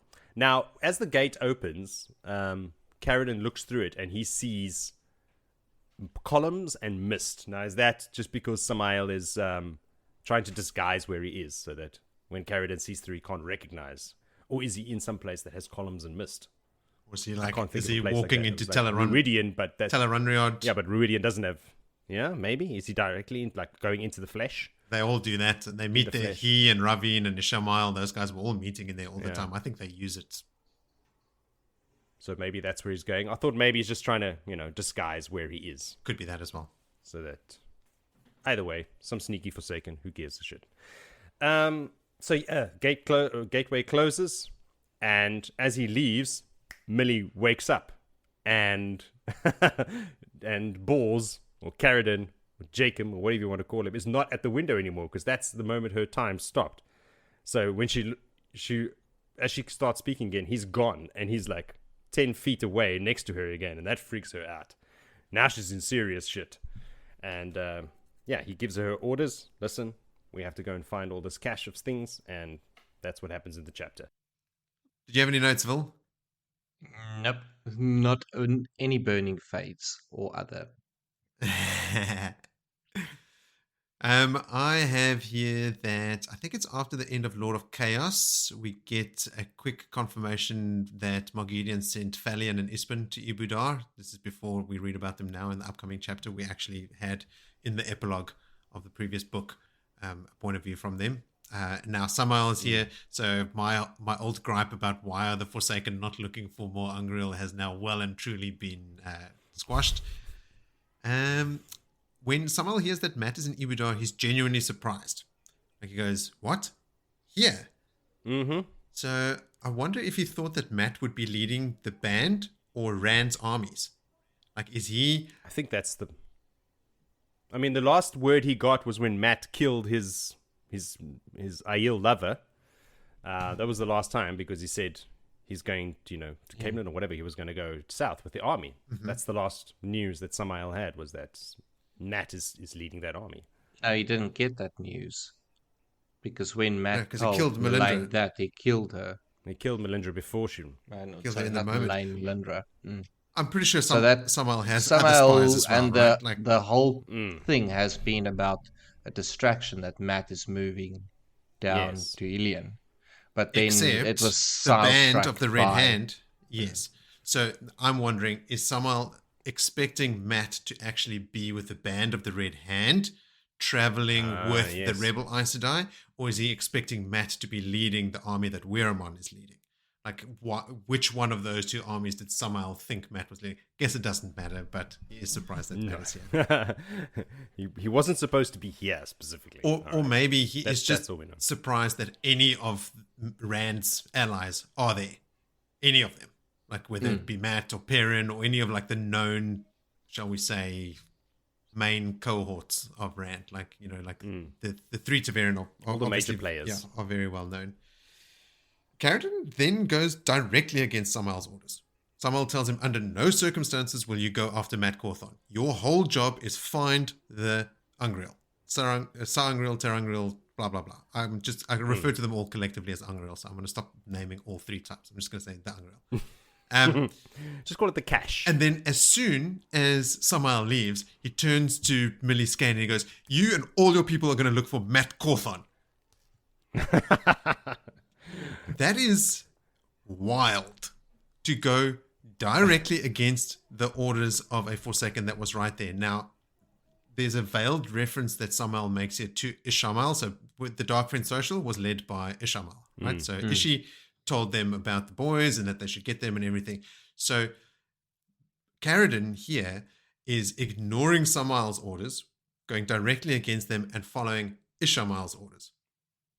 So I wonder if Moradin or an incarnation of Ishamael is still in active contact with Carridin, because Carridin would have taken his orders from Ishamael and via Madrol or whatever. There was a Madrol that showed up in his room in the Fortress of the Light Ones. In the fortress, yes. But so he's been getting orders from Ishamael. So Rand kills Ishamael in the Dragon Reborn. So in the Stone of Tyr, ages ago. So that you would assume that if he was taking orders from Ishamael, those would have dried up if Ishamael was not around to give those orders. So I'm wondering if this is a clue that Ishamael is acting in the background, because we know that Moradin shows up in this book at the end. In the showdown with Samael in Shadow Logoth, Moradin is there. So Ishamael is around. I mean, Moradin is Ishamael reincarnated. So I'm wondering if Moradin is giving Carridin orders at the moment. And that's what is emboldening him to directly contradict Samael's orders. It's possible because, like I told you, I read up about this Millie, and in, I think, the very next book, Moradin orders her to kill Carridin. She murders Carridin. She assassinates him. And maybe that's also why she's so cocky around him. Because she's taking orders from Carridin here, but she's also taking direct orders from the head honcho. Yeah, but then again, if he was following Moradin's orders, why would Moradin have him killed? Maybe just for failing. Yeah. Just for being It's like, I have no more of your relatives to murder. Yes, okay. It's only you. You've left me no choice. That's it. Yeah. I just thought it was like, after all the talk of like how the Forsaken scare these people, even high-ranking Dark Friends scare them, and then Madral really scare the shit. And then when the Forsaken are there, they just prostrate themselves. They are like a fucking puddle on the floor in front of these people. And then as soon as Samael leaves the room, he gives the opposite order to what Samael just gave him. So something must be driving him. So maybe it's Moradin. It's that brandy next to the door. He wants it so bad. Waiting for him. So bad. Okay. Well, should we move ahead? Sure. Excellent. I'm flying through these chapters. You are. It's great. Yes. They are fun chapters. It's not an awful lot of stuff to unpick. It's really just like reading what's on the page and going, ooh, yeah, and rubbing your hands together like this is cool shit. Because this is a fortuitous chapter a lot. This sets up some stuff now. Chapter 16. This was actually my least favorite chapter. Yeah. So, all right, let's get into it. But it has implications. It is chapter 16, and it is called A Touch on the Cheek. Why don't you touch on the highlights, Joe? All right, I shall. It's a lot of touching. So much touching in this chapter. I'm touched. I'm sure you are. Matt. We're back with old Matt. Phew. He is oblivious to having just been spotted by Carridin and Samael, knowing that he's in the city. Mm-hmm. So he's like, fuck this. I'm going to go find this Elayne and Nynaeve and sort this out because I can't just stand around here like a twit for the rest of my life. I'm going to the palace. He does go to the palace. And when he gets to the gate, he's like, the light shine on you, good man, sword captain or whatever the guy's name is. I'm here to speak to Nynaeve, Sedai, and blah, blah, blah. And the guy looks at him. You look like a rogue. A scoundrel. Wearing a nice coat. Your coat has a fine cut, and the silk is from Tarabon. Oh, whatever. So, yeah, whatever. He looks at him, and she's like, all right, go in. I'll take you with him. So he takes him to someone. He goes, This is Matt Cawthorne. He wants to speak to Nynaeve and Elayne. So she goes, the servant goes, okay, cool, come with me. And then 5 minutes later, she hands him off. And it's like a lot of handoffs. 4 pages of walking down hallways, being passed from servant to servant. I imagine these servants are getting higher and higher in rank as he goes along. So that this lower servant is not allowed to enter this part of the palace, and therefore they have to be passed on. Eventually, Matt's like, listen, fuck's sakes already. Just take me to them or take me someplace where I can write a fucking note or something and just give them this message. This is ridiculous. All right. While they're going through the hallways, of course, he doesn't bump into who he's looking for, but he does bump into other Aes Sedai, multiple Aes Sedai. First of them, Tylin and Jolene.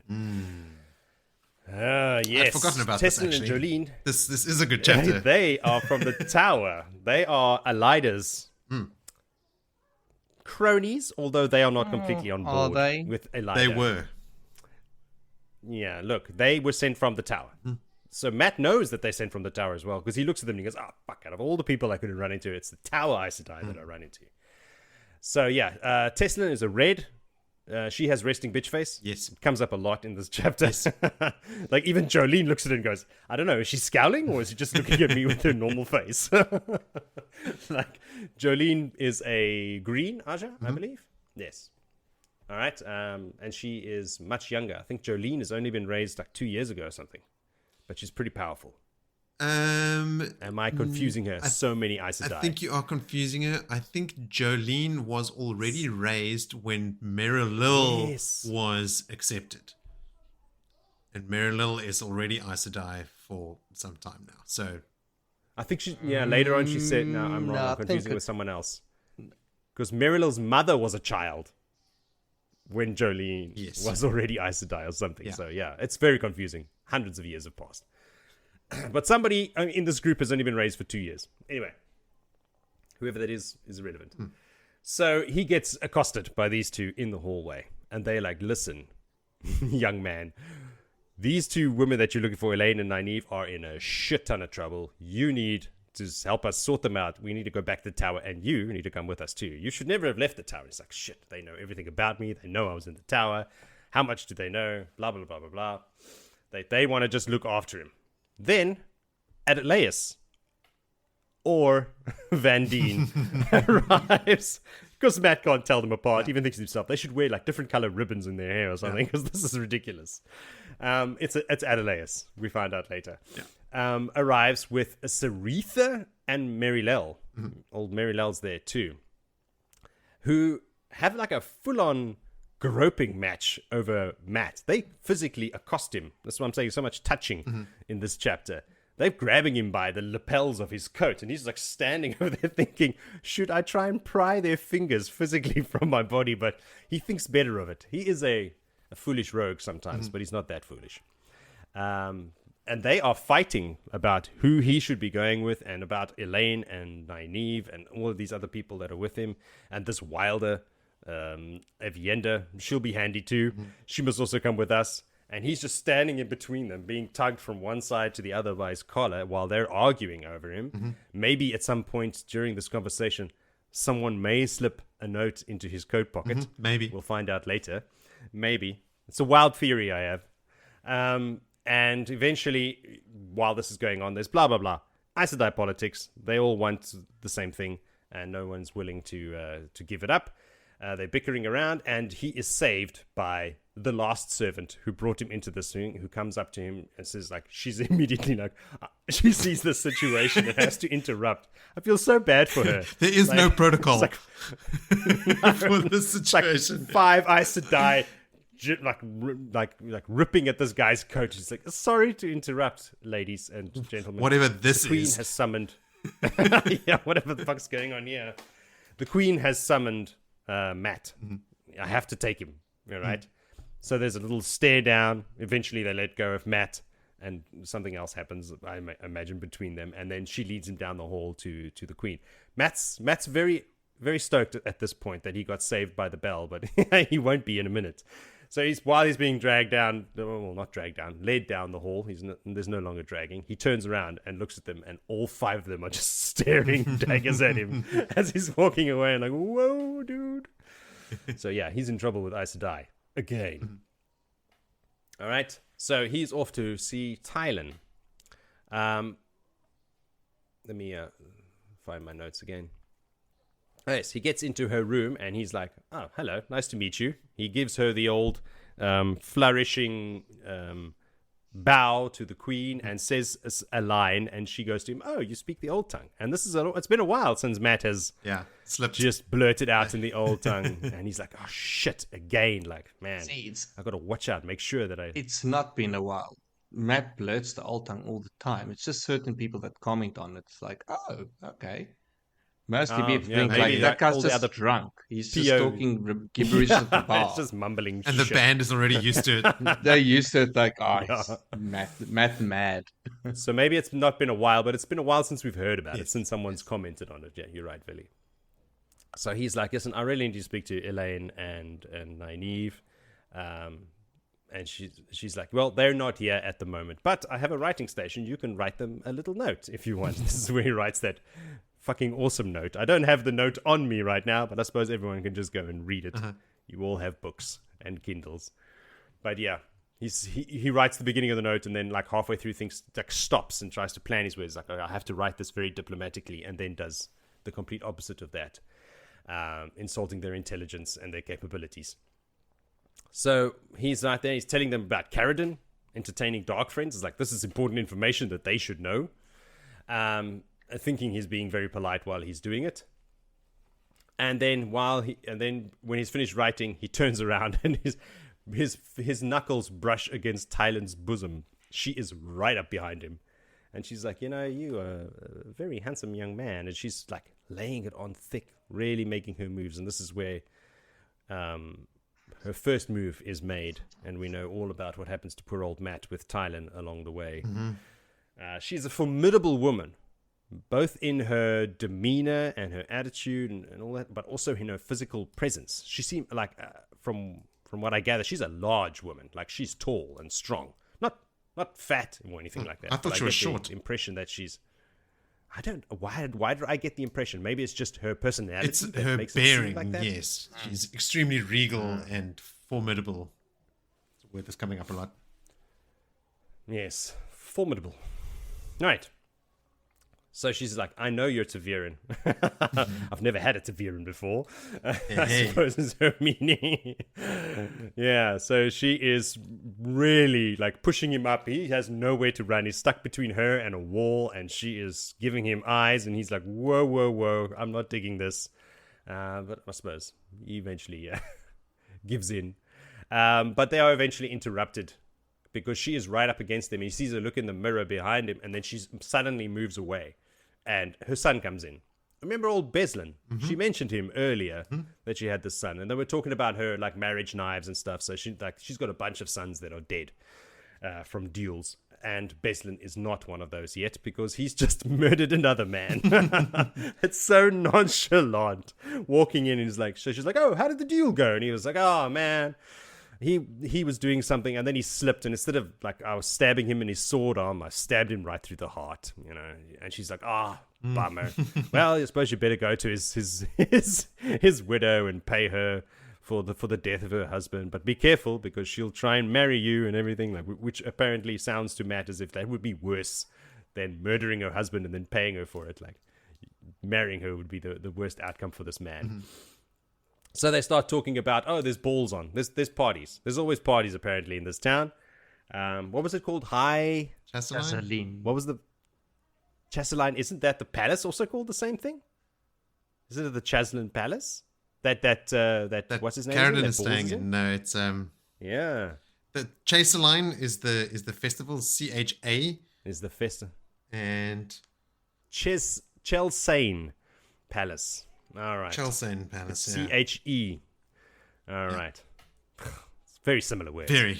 So anyway, apparently they've just had the Chasseline, I can't even remember what festival, party, yeah. but now there's another one. Yeah, festival. There's another festival like 2 days later that no one else has except the Ebou Daris, because they just like, well, that party was great. We should keep going. Yeah. So they're all talking about balls and everything, and Tylin and Beslan are like talking right in front of Matt as if he's not there. She's Beslan's like, yeah, you should get like a little toy boy and take him with. And Matt's like, whoa. And then Tylin suggests that the two of them become buddies and go out tonight. And he's like, all right, we're gonna go out and see if we can find some girls, not some duels, right? And and Beslan's like, duels, girls, whatever. It's gonna be fun either way.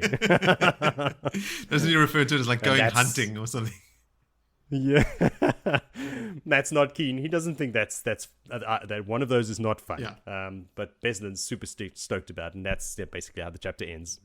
Those two are now best friends. Beslan seems like the perfect match for Matt, you would think. Like, just off the bat, I like the guy. Yeah. Yeah, he's sort of jovial and party guy. Quite a party guy, yeah. He's gonna go have some beers, slap some bottoms, and stab some hearts. That's his plan for tonight. Break some hearts and stab some hearts. Either way, hearts will bleed. Yes. So yeah, that's basically it. Now we know what comes later on with all this lack of what's the word that consent. This consent issue between Matt and Tylin. Mm-hmm. Got anything to add there, Vol? Tylin touches Matt's cheek. A soft touch. Tells him she hears I think she has his untamed rogue. An untamed rogue to Viren, who makes Aes Sedai wary. I'm like, oh man, that sounds like a D&D character I want to be. That's our boy. There is one thing, like Teslin is so focused on moving like a predator stalking a prey, that Matt tries to sort of get distance, like bring it some tragic bad news. Like, hey, by the way, your white cloak advisor dude, Jaichim Carridin's a dark friend. He's hosting Dark Friends. Alarm bell should be ringing. And she's like, Jaichim Schmeik. Yeah, she's like, Jaichim Schmeikum, we'll deal with that later. Let me touch you. And you can come to my... I wonder if she already suspected it, or like, I mean, she's the queen. Surely she's got spies that have also seen suspicious behavior, or does she just so focused on Matt at the moment that she's like, I'll deal with it later or something? I don't know. I got the feeling that she is so like dead set on just laser focused. Like she's laser focused on Matt and only Matt at that point in time. They also make a big deal about how little influence she actually has. Like it's an office that she keeps that is almost symbolic by nature. Like they keep saying, like, you can ride a day from the palace and enter an area where she holds no sway. You know, like it's really just in and around the palace that she holds any kind of respect or command. I think it would be pretty wild if this Tylin knew that Carridin was potentially a dark friend. I think she is hearing what Matt's saying and just sort of going, that white cloak, the high-ranking white cloak is a dark friend. Okay, cool, whatever. maybe you're just trying to deflect, but I am laser focused, like Villy's saying. Like she's just so intent on getting her talons into him. I don't remember much about Tylin except her relationship with Matt, but I don't remember if she's like a formidable leader. Like maybe people, don't give her the respect that is due to her because of her lack of writ. That's the word they use. Like you can ride a day and you'll be outside her writ. Yeah. But she is actually very capable and she knows what's going on or something. I don't remember. She does seem very capable. Remember when the girls meet her as well? She's immediately lean on your dagger, or what is that the phrase that she uses to like say speak freely. But when they meet, she is very much in command of the room, at least, so in person she is. But I think maybe just the way that the government is set up there, that her office doesn't actually hold that much sway. So it's not an effect of her ability or her personal sense of command or rule, but that the way that the Ebou Dar is set up, her palace and the maybe the estates that she holds and the money and like the army that she can pay for and all that sort of stuff may have dwindled over the years. And whoever holds that office doesn't actually hold a lot of sway over the rest of the country. Small point of power. Yeah. Actually, is that not like a lot like what Amathera was as well? The Panarch, like wasn't her power also very limited? She needed the help of the White Cloaks to hold control over the country, and But also Elayne. It's also small power, little money. But Elayne's country is small. Like, yes, it's a small area that she controls, but it happens to cover the entire country, city-state of Mayene. This is a thing that's quite common, in the south at least, because it's also Amador. Like the White Cloaks rule. The king. The king's got nothing. I don't even remember. King who? I don't even know who the king is. Ulrich? Was that Swan's Water? Maybe? You see? Call back. That's how little. Like Marundi as well doesn't have a king that anyone knows of. No, don't they talk about like the nobles sort of just agree to not kill each other or something? Like it's run by like the various houses at the same time. Yeah. It's like a mafia truce in a lot of places. There's no real rule on the outer rim. Yeah. Matt apparently likes to walk through the stables on his way to the palace because he likes to peruse the palace horses. He's keeping his interest in horses alive. Yeah, it's pretty cool. And then when he gets to the palace and that first servant asks him to follow her, she goes, "May it please you to follow me, my lord?" It did. RJ, you cheeky rascal. Matt is walking behind the servant, checking her out from behind. I got the sense that him being passed off between all these servants was specifically to not lead him anywhere. Like maybe they've been given word that this person needs to be sort of like led down the garden path, so to speak, to just like zigzag. I mean, how big can this palace be? We've read about palaces in Camelin and fucking Cairhien where people are walking straight to the throne room, like it's this palace cannot be that big, especially considering, like we just said about the office. But I got the sense that either Tylin herself maybe had Matt distracted so she could like ready herself or something to eventually be summoned to her quarters, or the Aes Sedai had given some orders to like, keep him occupied until they can intercept him or something along those lines. But it seemed suspicious and arranged for him to be passed from servant to servant to servant to servant. Yeah. That's what we don't touch on at all there is that through all of this, the dice is still rattling in his head. My next point, Will. Yes. Dice keep rattling, rattling, but Tylin, the dice doesn't drop yet. That's just one of his dilemmas he'll have to deal with. He says that the last time the dice were rolling in his head this hard is when they were still in Cairhien and he was actually trying to escape Rand's Tavern Pool. Remember, he was trying to get away after they liberated Cairhien. He was trying to get away, but he was encountering Gabriel's Andoran soldiers on the border, and he was horribly outnumbered. In this section, he thinks about how he had 300 of the band with him, and there were 1,000 Andoran soldiers ahead of him and 1,000 Andoran soldiers behind him. And when you hear about this thing going down from Rand's point of view back in, whatever book it was, it's like I think Matt didn't have any casualties or something. And in fact, some of the Andorran soldiers joined the band of the Red Hand. This is when Matt was trying to get away. That. He just kept having success as this commander, and that's how his reputation as a leader started building up. And that's when he says was the last time the dice were rolling this hard in his head. The dice almost always meant danger or something else he had not quite figured out yet. So I wonder what this one is. Well, we don't find out in this stretch. No. Jolene and Tylin play a huge role in the story going forward, especially around Matt for the next couple of books. I mean, when because remember, Ebou Dar is attacked and taken over by the Seanchan. They start rounding up Aes Sedai and taking them as Damane. Matt saves them, doesn't he? Matt does save them. He saves both of them, and they both come with him in Valenduca's circus. In the Menagerie. Yes. Good old Valen. And I think he pretends that he and Jolene, the story they tell is that he and Jolene are a couple. And in one of Kerry's notes that she sent us, after Matt had been canoodling with Eludra for a while, Eludra sees this going on. She's like, actually, I don't want anything to do with Matt anymore. He's playing with fire, you know.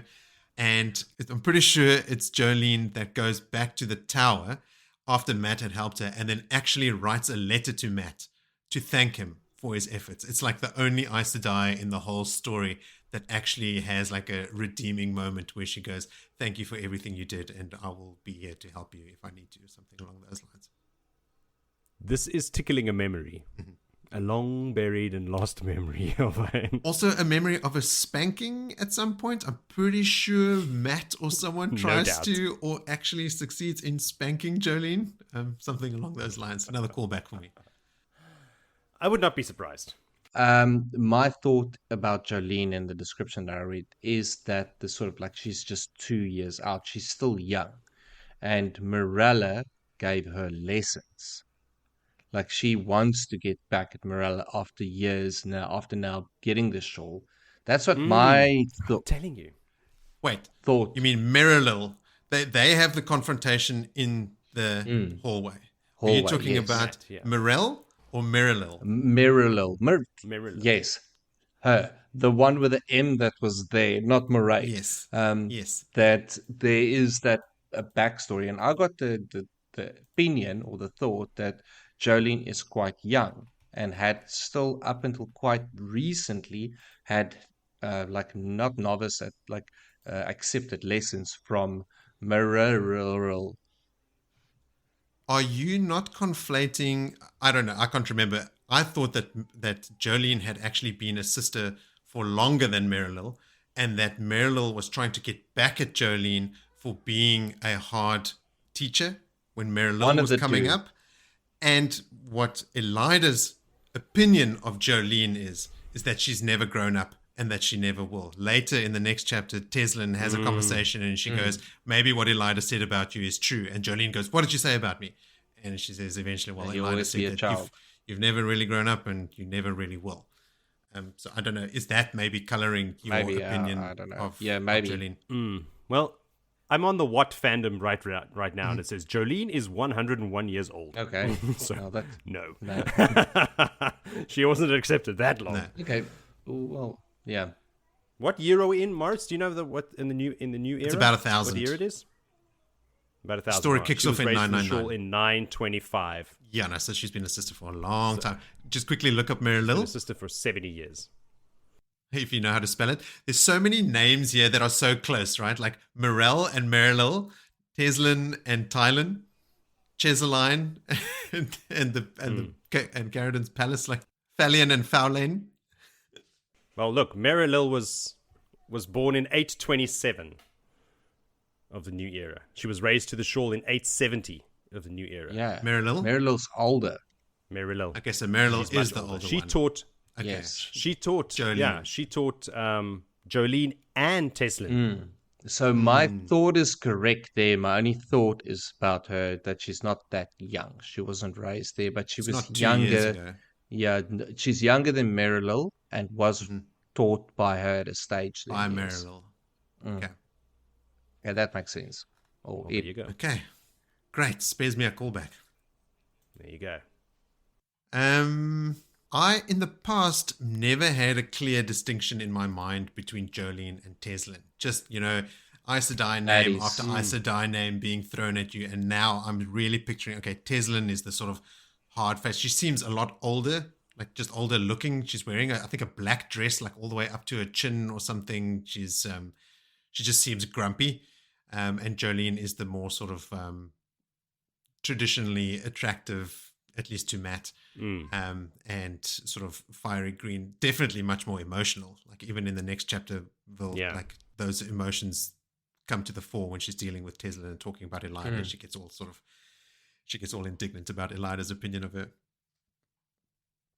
Teslin was actually part of Elyda's cronies that deposed Swan, and then Elyda expelled her from the hall as a sitter to make an example to the sisters of her own Red Arger. So Teslin was a sitter in the hall proper. And got expelled. And then Elyda just pulled her out. You're not a sitter anymore. And off to Ebou Dar you go. Just to make, so not even because of anything Teslin had done, just to make the Red Sisters understand that even they are not safe under her rule. Like everyone better fucking pull their weight. When Matt is called out in the corridor, it goes, Matt's instinct is to put on his most insolent grin. It had always landed him in trouble back home, but it seemed appropriate here. He knows it gets him in trouble, and he still pulls it out. And then good old loyal Matt, he was not about to stand by and listen to this woman talk Nynaeve down. If that meant defending Elayne too, so be it. Mm-hmm.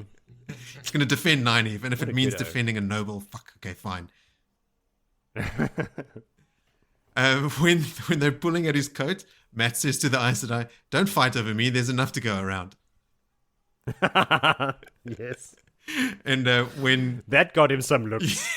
And when Adelaus had arrived, Matt decides it's definitely Van Dien. And then at the end, Merilol says, "Adelaus, let him go," or something like that. He's like, "Oh fuck." Yeah, go fetch Van Dien. And then it's like, "Oh damn it." Adelaus does have a cool smackdown of Jolene. She says to her, "These are children's games, Jolene." Like Adelaus really takes charge of that whole situation, and when she helps Matt out there, like she really does tell the others to piss off. When Teslin doesn't let go of Matt's coat, he looks at her and he goes, "Teslin, not Aes Sedai, any honorific or anything, just calls her straight by name. Teslin, let go of my coat now, thank you. No respect." And then Matt thinks to himself, in the last month he had cracked a number of heads, bloodied 4 men, and ran half a mile to escape a woman. Having a good old time in Ebou Dar. That brings us then to chapter 17, called The Triumph of Logic. Logically, Villy will give us a quick recap. Very quick and very brief, as Formula One on.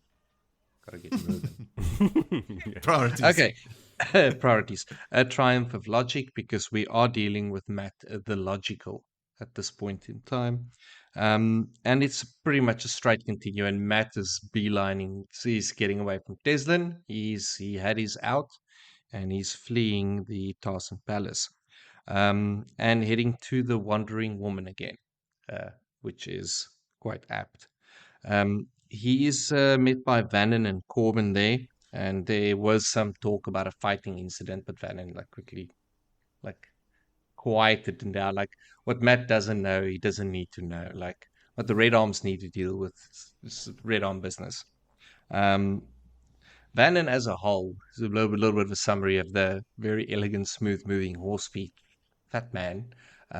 Doesn't get into scraps.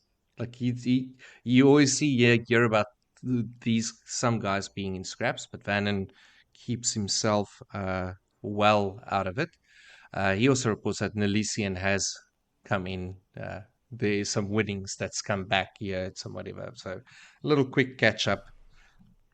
Now, Matt tells Vannon about the Dark Friend and the history of Millie, and just put a warning out for the men. Like, look, there's more happening here than is being led on to believe. Then also there's been a bit of a fog in the Rahad. So when we hear about fog, we know, okay, cool. And it made me think the reference to where Samael left pillars in the fog, did he maybe just pop out somewhere in the Rahad while there was a fog? I don't know. That's stretching. It A little bit. is a little bit, I have but thoughts about that as well. We'll get to it. because it is mentioned here, and again, red herrings all the time. You never know. Mhm. Because why mention so briefly close to this fog and pillars, and then again, fog in a place where there's clearly not supposed to be fog. But Matt the pragmatic says, well, are you in fog right now? And are you in the Rahad? Don't worry about it. You're right. You're in the Carry on tavern. living your life. Carry on. Fill up your cup. Let's go on with it. Kyra comes to grab Matt. She likes Matt.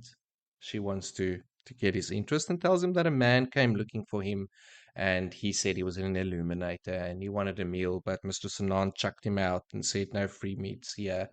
And he says, well, look, Pigeon, next time a man comes asking for me and meals and that, just give him the meal. I'll see him. I'm good for it. But all along, while Matt is pigeoning up Kyra and or any of the young serving ladies, he always keeps a lookout for the innkeeper. What's her name? Sitel? Sitel Anan. That's the one. Now, Matt is a bit concerned about the gold winning, so he decides to head up to the room because, they did put a substantially large bet down, and gold is voluminous in size. It's a chunky thing to go and look after now. But a squeak on the floor as he enters the room makes him trigger that squeak, duck at the right time. Super lucky, but as Matt does Matt thing, knives, blades, wrists, flicks and slices and dead men. And this time Matt doesn't even hesitate. Like, even though I got him, I'm gonna just do a double tap with another knife just to stab him twice in the neck to make sure that he got him good. So this is big nose, yellow teeth guy, and he had Matt dodge his schedule. Matt was busy seeing stars because he decided to start strangling Matt, and when he got him, he landed a lucky blow. And Matt, for the first time, says, "Damn, it's good to be lucky."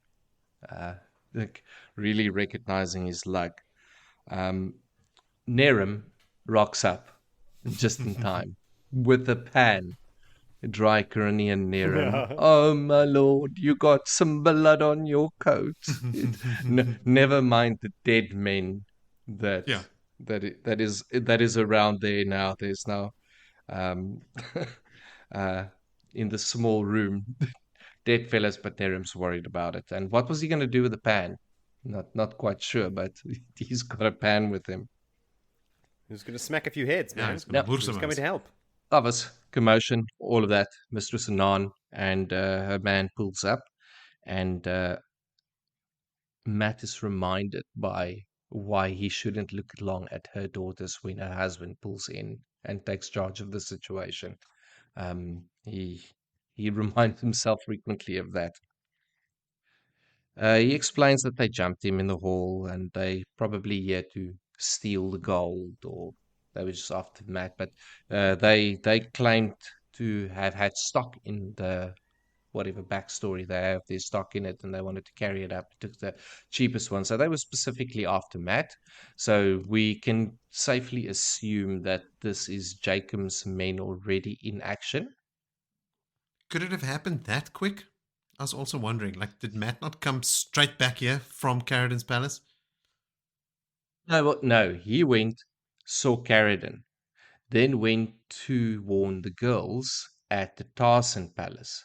So while he That's was right. at the Tarson Palace, he was also waylaid by long walking around, and then Tylin setting breast traps at the writing station for him. And then he had to True. make his way. So, I mean, that Jacob thing Could be. happened immediately, like as you said, Yeah. so quickly. Like, he's the number one target. Yeah. And Matt is been gambling, so Yeah. horse racing, he's known.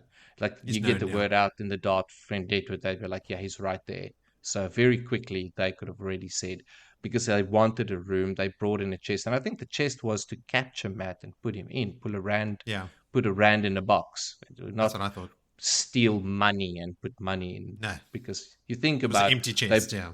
yeah, empty chest. They're bringing the chest to steal the gold. Like you think it's a, but I think further than that. This is a quick plan to get a hold of Matt, and probably use Matt as ransom.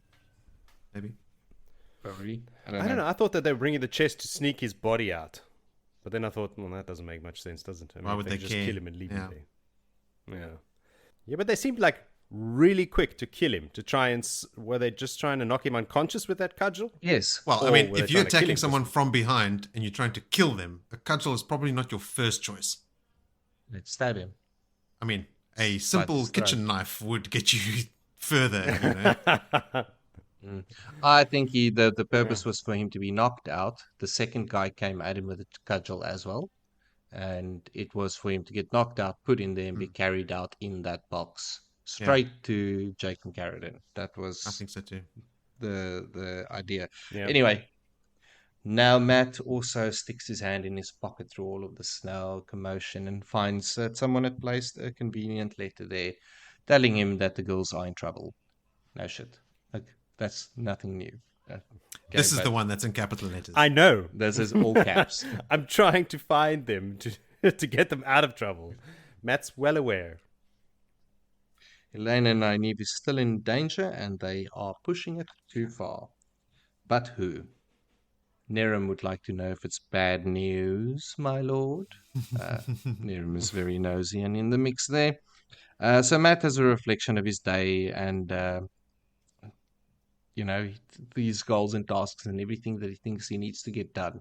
But distracting him still is the rattling dice in his head that still has not come to silence. Then we have a break and we jump perspective, and we are now with Teslin in a very thick Ileana accent and Jolene, where they are busy writing letters that will obviously be sent off to the tower, you assume. And they have their very big discussion about the events and how downplayed, and Elida in particular. So almost to get to the conclusion, like, Elida sent us here. She doesn't really care about us. Look what she's done to you. Like, let's do what she said to do. Go there and advise. Let's not jump to conclusions and just send information out, is the sort of crux of their full conversation.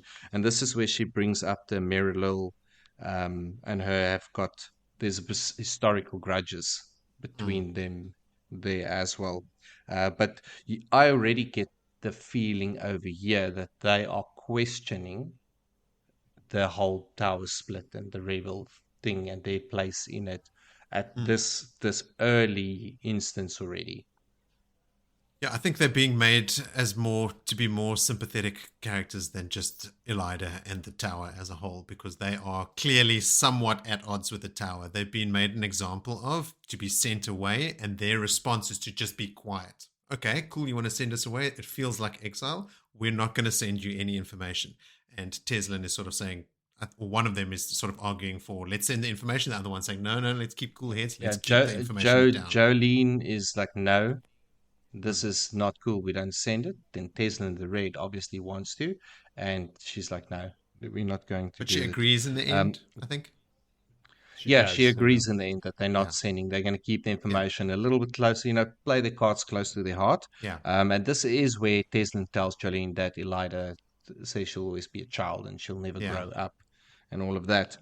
They initially, Teslin thought to package the whole lot and take Matt, the girls, like, let's just ship them all to the tower. Like, we got to act on this immediately. But Jolene managed to calm that all down. And that's pretty much the crux of that bit. We're breaking off again. Point of view, bad people, like really bad people. Now, not questionable bad people, real baddies. Thalian, not to be confused with Tylin, and Ispan. So these are black sisters, black Aja sisters that are doing the bidding of Mogideon, who was their last sender, who has also disappeared off the face of the earth We all know what's happened. And they are still doing her bidding, murdering and torturing all along for the same purpose of finding said stash of Ungriel and Saangriel and Terangriel, or as we will now just call them, the Ungriel cache.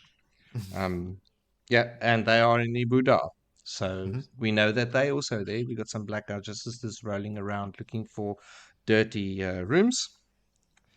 I think we read about them at the end of the last book. I think we've known that they're there Yeah, since the epilogue.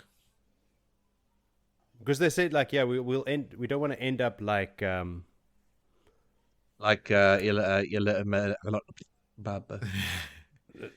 Brady head bad Leandrin. Leandrin. Yes. Leandrin. What happened to Leandrin at the end? Margidian shields Leandrin, and with a particularly complex knot that she can't do. And doesn't she compel her as well to not ever want to be freed from service from that noble woman in Amador whose husband they had made really sick when they were staying in their house? Like, it was this particularly bad situation. I think there was an element of compulsion in there where she basically made her never want to be free. She's pretty sorted. She's not doing anything on her own accord at the moment. No. Yeah, we can safely say Leandrin is out of the picture for a little while until she's freed from her compulsion. My main thing that I pulled out of this bit with them really is just to emphasize all the danger there is and the quantity or the role players involved in trying to find this Terangriel loot. There's a lot of focus on the loot. And the link between the kin and the cache, because they are busy here torturing and killing a member of the kin. In trying to find the cache. We, as readers, have not made the connection between the kin and the cache yet. In fact, we don't know what the kin is. I think Satel Anan introduces the girls to the kin, and it's via the kin that they find the cache. So that's all I have on that bit. And other than the plan that Ispan and them wants to kill Nynaeve and Elayne. For Mogideon, because that would make her happy. Like that's the worst plan, but they're frustrated. They think this cache doesn't exist. So instead of that, let's kill Nynaeve and maybe Elayne to appease Mogideon. All right, and then we've got a little chapter there that will just throw you as a first-time reader for an absolute curveball and say, what on earth is this? It will all tie again together later. This Jaichim Fast Rider is being introduced into the story, little tidbits like this. What actually happens here again? It's just like outside. It's just him thinking that he's got gaps in his memory, like he's lost some of his memory. It's because you'll remember Jane Fastrider was placed under compulsion by Ishamal, I think, and made to send a message to the steading or something. Like he was a puppet basically, and Ishamal took great pleasure in taking the great Jane Fastrider and using him as this basically a puppet. That's why he has holes in his memory. Sooner or later, he would remember. He had not had much health left in him, but he remembered that much. Anyway, I think it's all setting up him coming back together. But is he like sitting and watching someone? Or is he spying on someone? Yeah, the goldsmith's house. So where Jaichim Carridin is like in that where Matt basically left him, where Matt met him. He's still, I think that's the same area because Matt looked behind for him, then he was gone. Yeah. And he's still out there. And then Matt remembers that he was also at the horse race. So he's around and he's doing stuff and Matt doesn't know who he is. They're following the same people. Yes. Because he was right next to the fox-faced woman and then followed her as well. Got to the same place. But he's ahead because he knows that Carridin was there. Is that where Matt has jumped up on a statue and is holding onto it and someone shouts, "You'll have more luck with a real woman," or something like that? You should try a real one. Yeah, real women are warmer or something. Yeah. Yeah, because as well, like this last scene where Fast Rider is sitting in an alleyway watching something, and there's like a young cut purse that's whistling and walking and stops and sees him and thinks about like attacking him. And Jane notices this and like puts his hand in his pocket to get a knife or something. I can't remember. But the guy looks at him and goes, nah, Not this one. not this dude. Something's off. So he's still got There's- he's lost a lot of his memories, but He's still got his skills. That's right. yes, he's got his skills. There's a little bit of, for me at least, I felt a little bit of confusion initially because Carridin mentions the dark friend beggar, Old Cully. And then this guy that resembles a beggar is also thrown in. And You think that maybe it could be... is it maybe the same person, but we know better. Vili, you spoke earlier about the fog in the Rahad. Any kind of fog always makes me think of Paden Fane. Where is Fane at the moment? Where is that son of a bitch, eh? Camelin, I think, is the last place we saw him, where he was having Last- his rogue last white time- cloaks make attacks on Rand, stabbing Aes Sedai. Jeez, I don't know where he is now. I have no So, idea. He might be because whispering in Elida's ears. What the soldiers say about the fog in the Rahad is that there was a fog in the Rahad, which was weird, and there were things inside the fog. And Matt but that brushes ate it off people. as a bubble of evil. A bubble of evil. I still think it's a bubble of evil because of what I said. Like, Yeah. things that ate people. Like, that's not a paid and feign move. No. It's like if they said things that spike people up against doors through their eyes, then I'd be like, ooh, it's paid and feign around.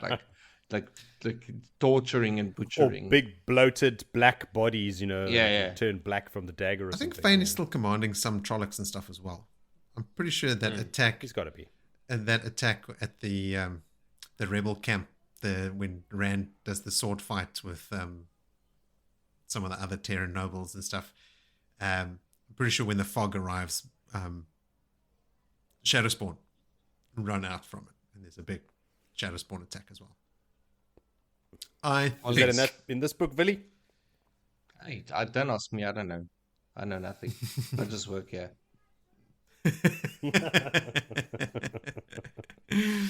Did you have anything else to add in there, Joe? No, just about him sitting in the alley, and he's an old, cranky, half crazy man, but you don't mess with him still. I like that Matt has to pretend that he's not seeing anything out of the ordinary when Corevin is getting bandaged at the table, and in truth, it was not out of the ordinary. It's like, I see what you guys... I don't even want to bring it up. Let's not even talk I'm about not it. even going to say anything, because it is actually quite common. I do have one thing to say about Teslin, because the wiki was open and I scrolled down, and eventually she doesn't fight with the tower in the last battle. She joins the Dragon Sworn and opens gateways for them to move them around and Ogier armies, and it's assumed she survives until the end. Like, you don't know either way what happens to her, but Cool. she's there at the end fighting in the last battle. Aren't Jolene and Teslin also like coaching the Suldam, like Seta and the other Suldam that also comes with them, and one of them is like, okay, cool, I do want to learn to channel. The other one tries to run back to the Sean channel. One of the red arms shoots her in the back with a crossbow. There's a whole thing that still goes down with that. But back to this chapter, I love that Vannon doesn't ever use my lord. He doesn't like nobles, just like Matt, except Elayne. Unfortunately, I think No, Matt but phrases it as Elayne unfortunately. butted him up real early on. Yeah. So Vannon is now not just Matt's man, it's also Elaine's man. And Oliver got in trouble for pinching a girl's butt. That little cad, that little scamp. He got a smack on his butt for did. doing it. But then later on, he was allowed to hold her hand, so it made him feel better. And Matt reckons he's picking up this behavior from his uncles, and then immediately it turns to a scene where Yes. Matt is like flirting with this barmaid.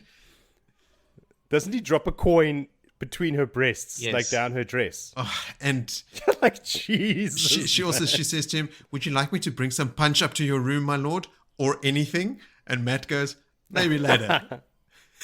Yeah. tapping her nose with a fingertip, and then immediately thinks Olvo's going Yeah. to get himself in trouble one day if he treats women that way. Yep. Yes, Matt.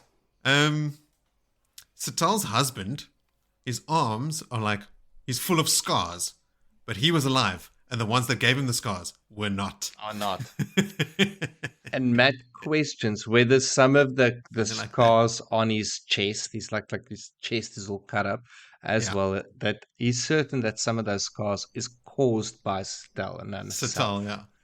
And he thinks to himself, he doesn't want to ogle Satal Anan. It would be like not looking at his mother, but maybe an Aes Sedai. Yeah, it would be. There's a reason for that feeling, Matt. But then he thinks to himself, oh, well, he has looked at Aes Sedai like that. And the Queen. And and it's got another queen doing like things like that. Like, what's that with Matt and queens? what's women? He doesn't see rank or station. He's just like, okay, I just Maybe love that is women. why all the queens want. Like, he doesn't see their rank or station. That's all like, ooh, Yeah, I see this danger. is written by a man.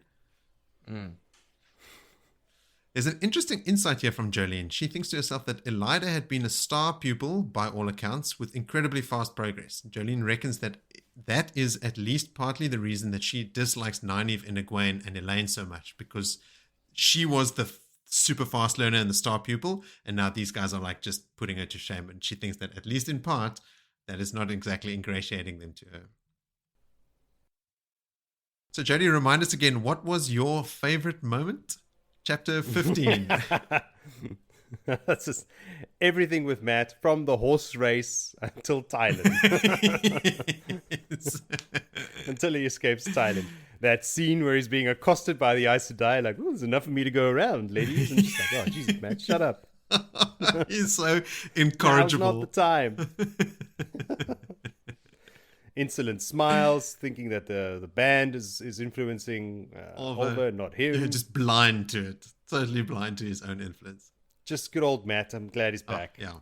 He is a safe harbor in a sea of boredom. Like, you can always count on Matt for some entertainment.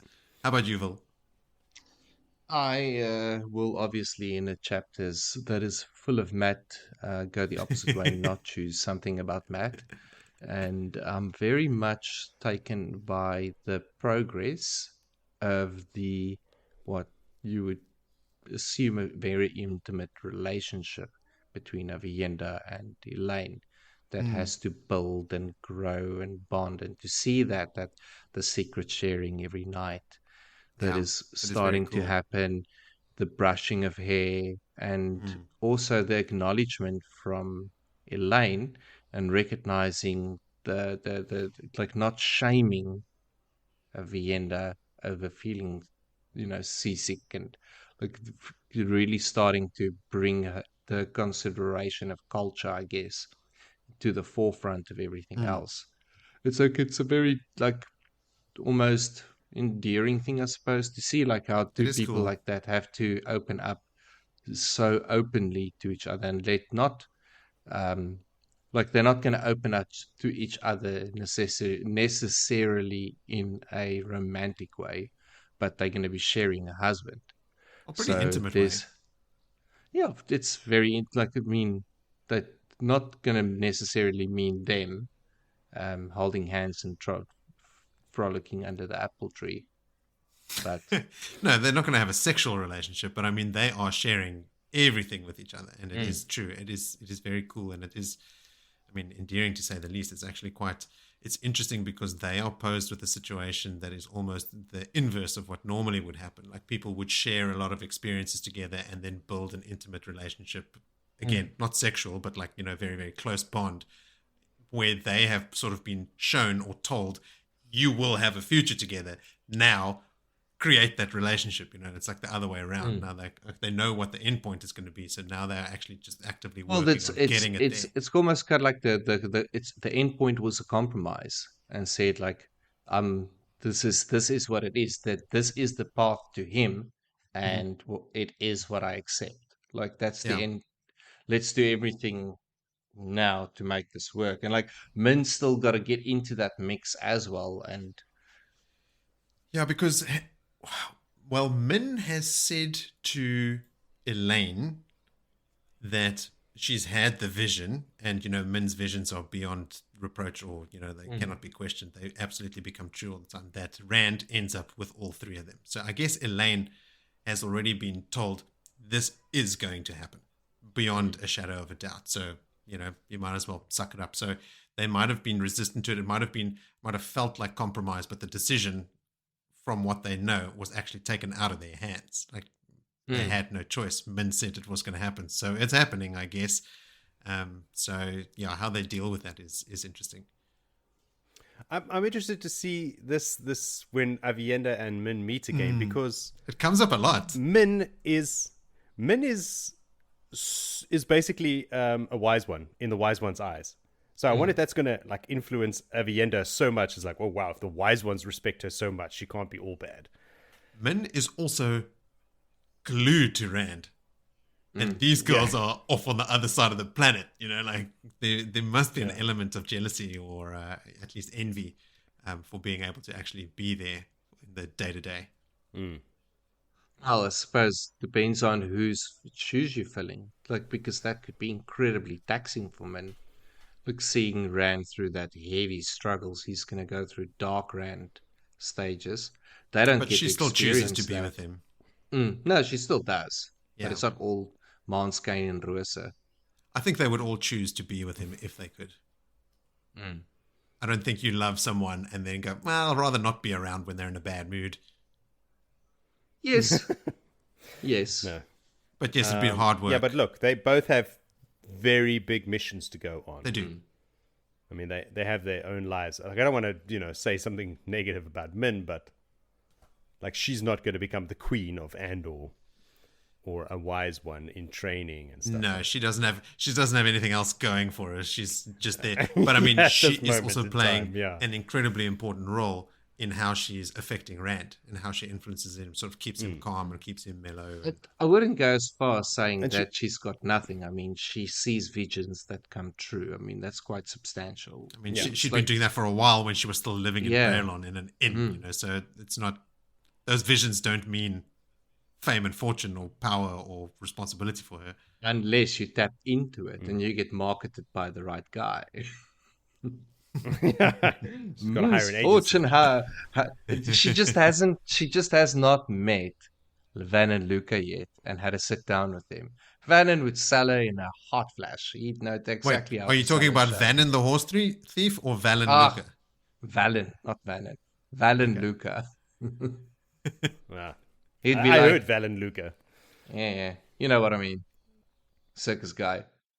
She also helps a lot with the studying part, because Rand goes off the rails a bit. She's always studying and reading books and stuff later on when they're together. So, I mean, like, defeating the Dark One, she does help with that. She doesn't have anything going on for her except researching how to defeat the Dark One and seal the ball. And keeping Rand relatively sane, keeping the hopes of the entire world alive and reality itself.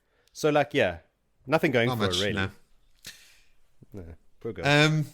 I had a Matt favorite moment, but I'll switch to my honorable mention as my favorite moment, because I think that the Matt stuff is so like broad. It's just, there's so much of it. I mean, he even has like a cool fight against would-be assassins, and has the interactions with everyone that are all fucking entertaining.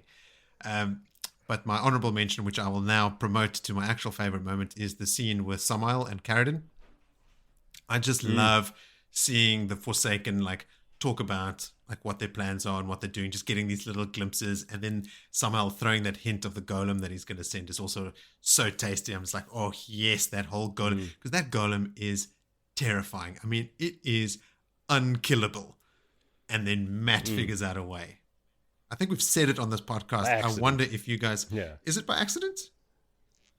I think when the golem falls on him, or he falls on it, they're fighting in an alleyway, the medallion falls out and touches it and burns its skin, and it runs away. And he was like, Yeah, but that doesn't kill it. 1+1. But do you remember how he kills it? No, but he learns.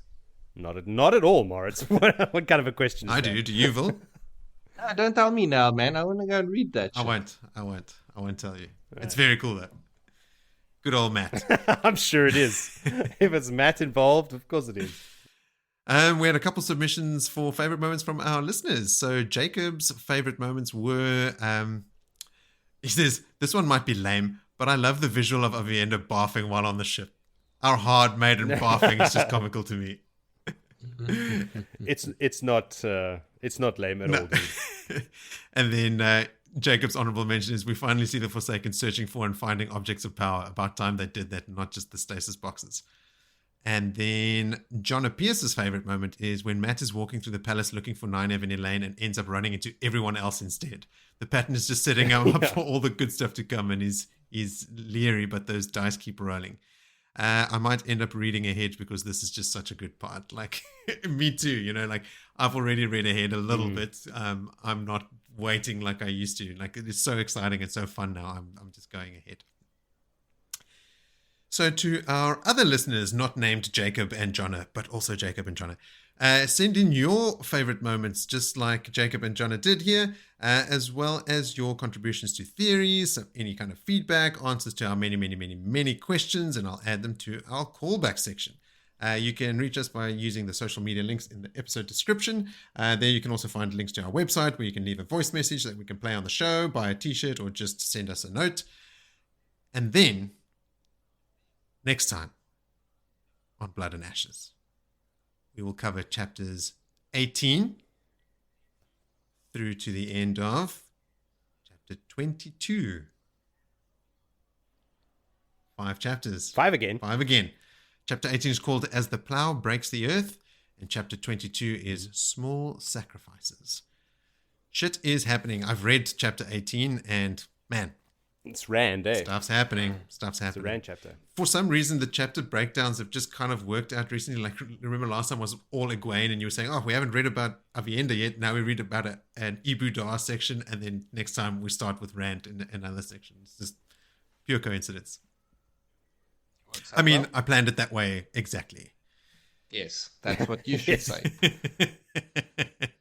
But until we read those chapters, I will say to you, sleep well and wake. A good evening. Cheerio, everybody.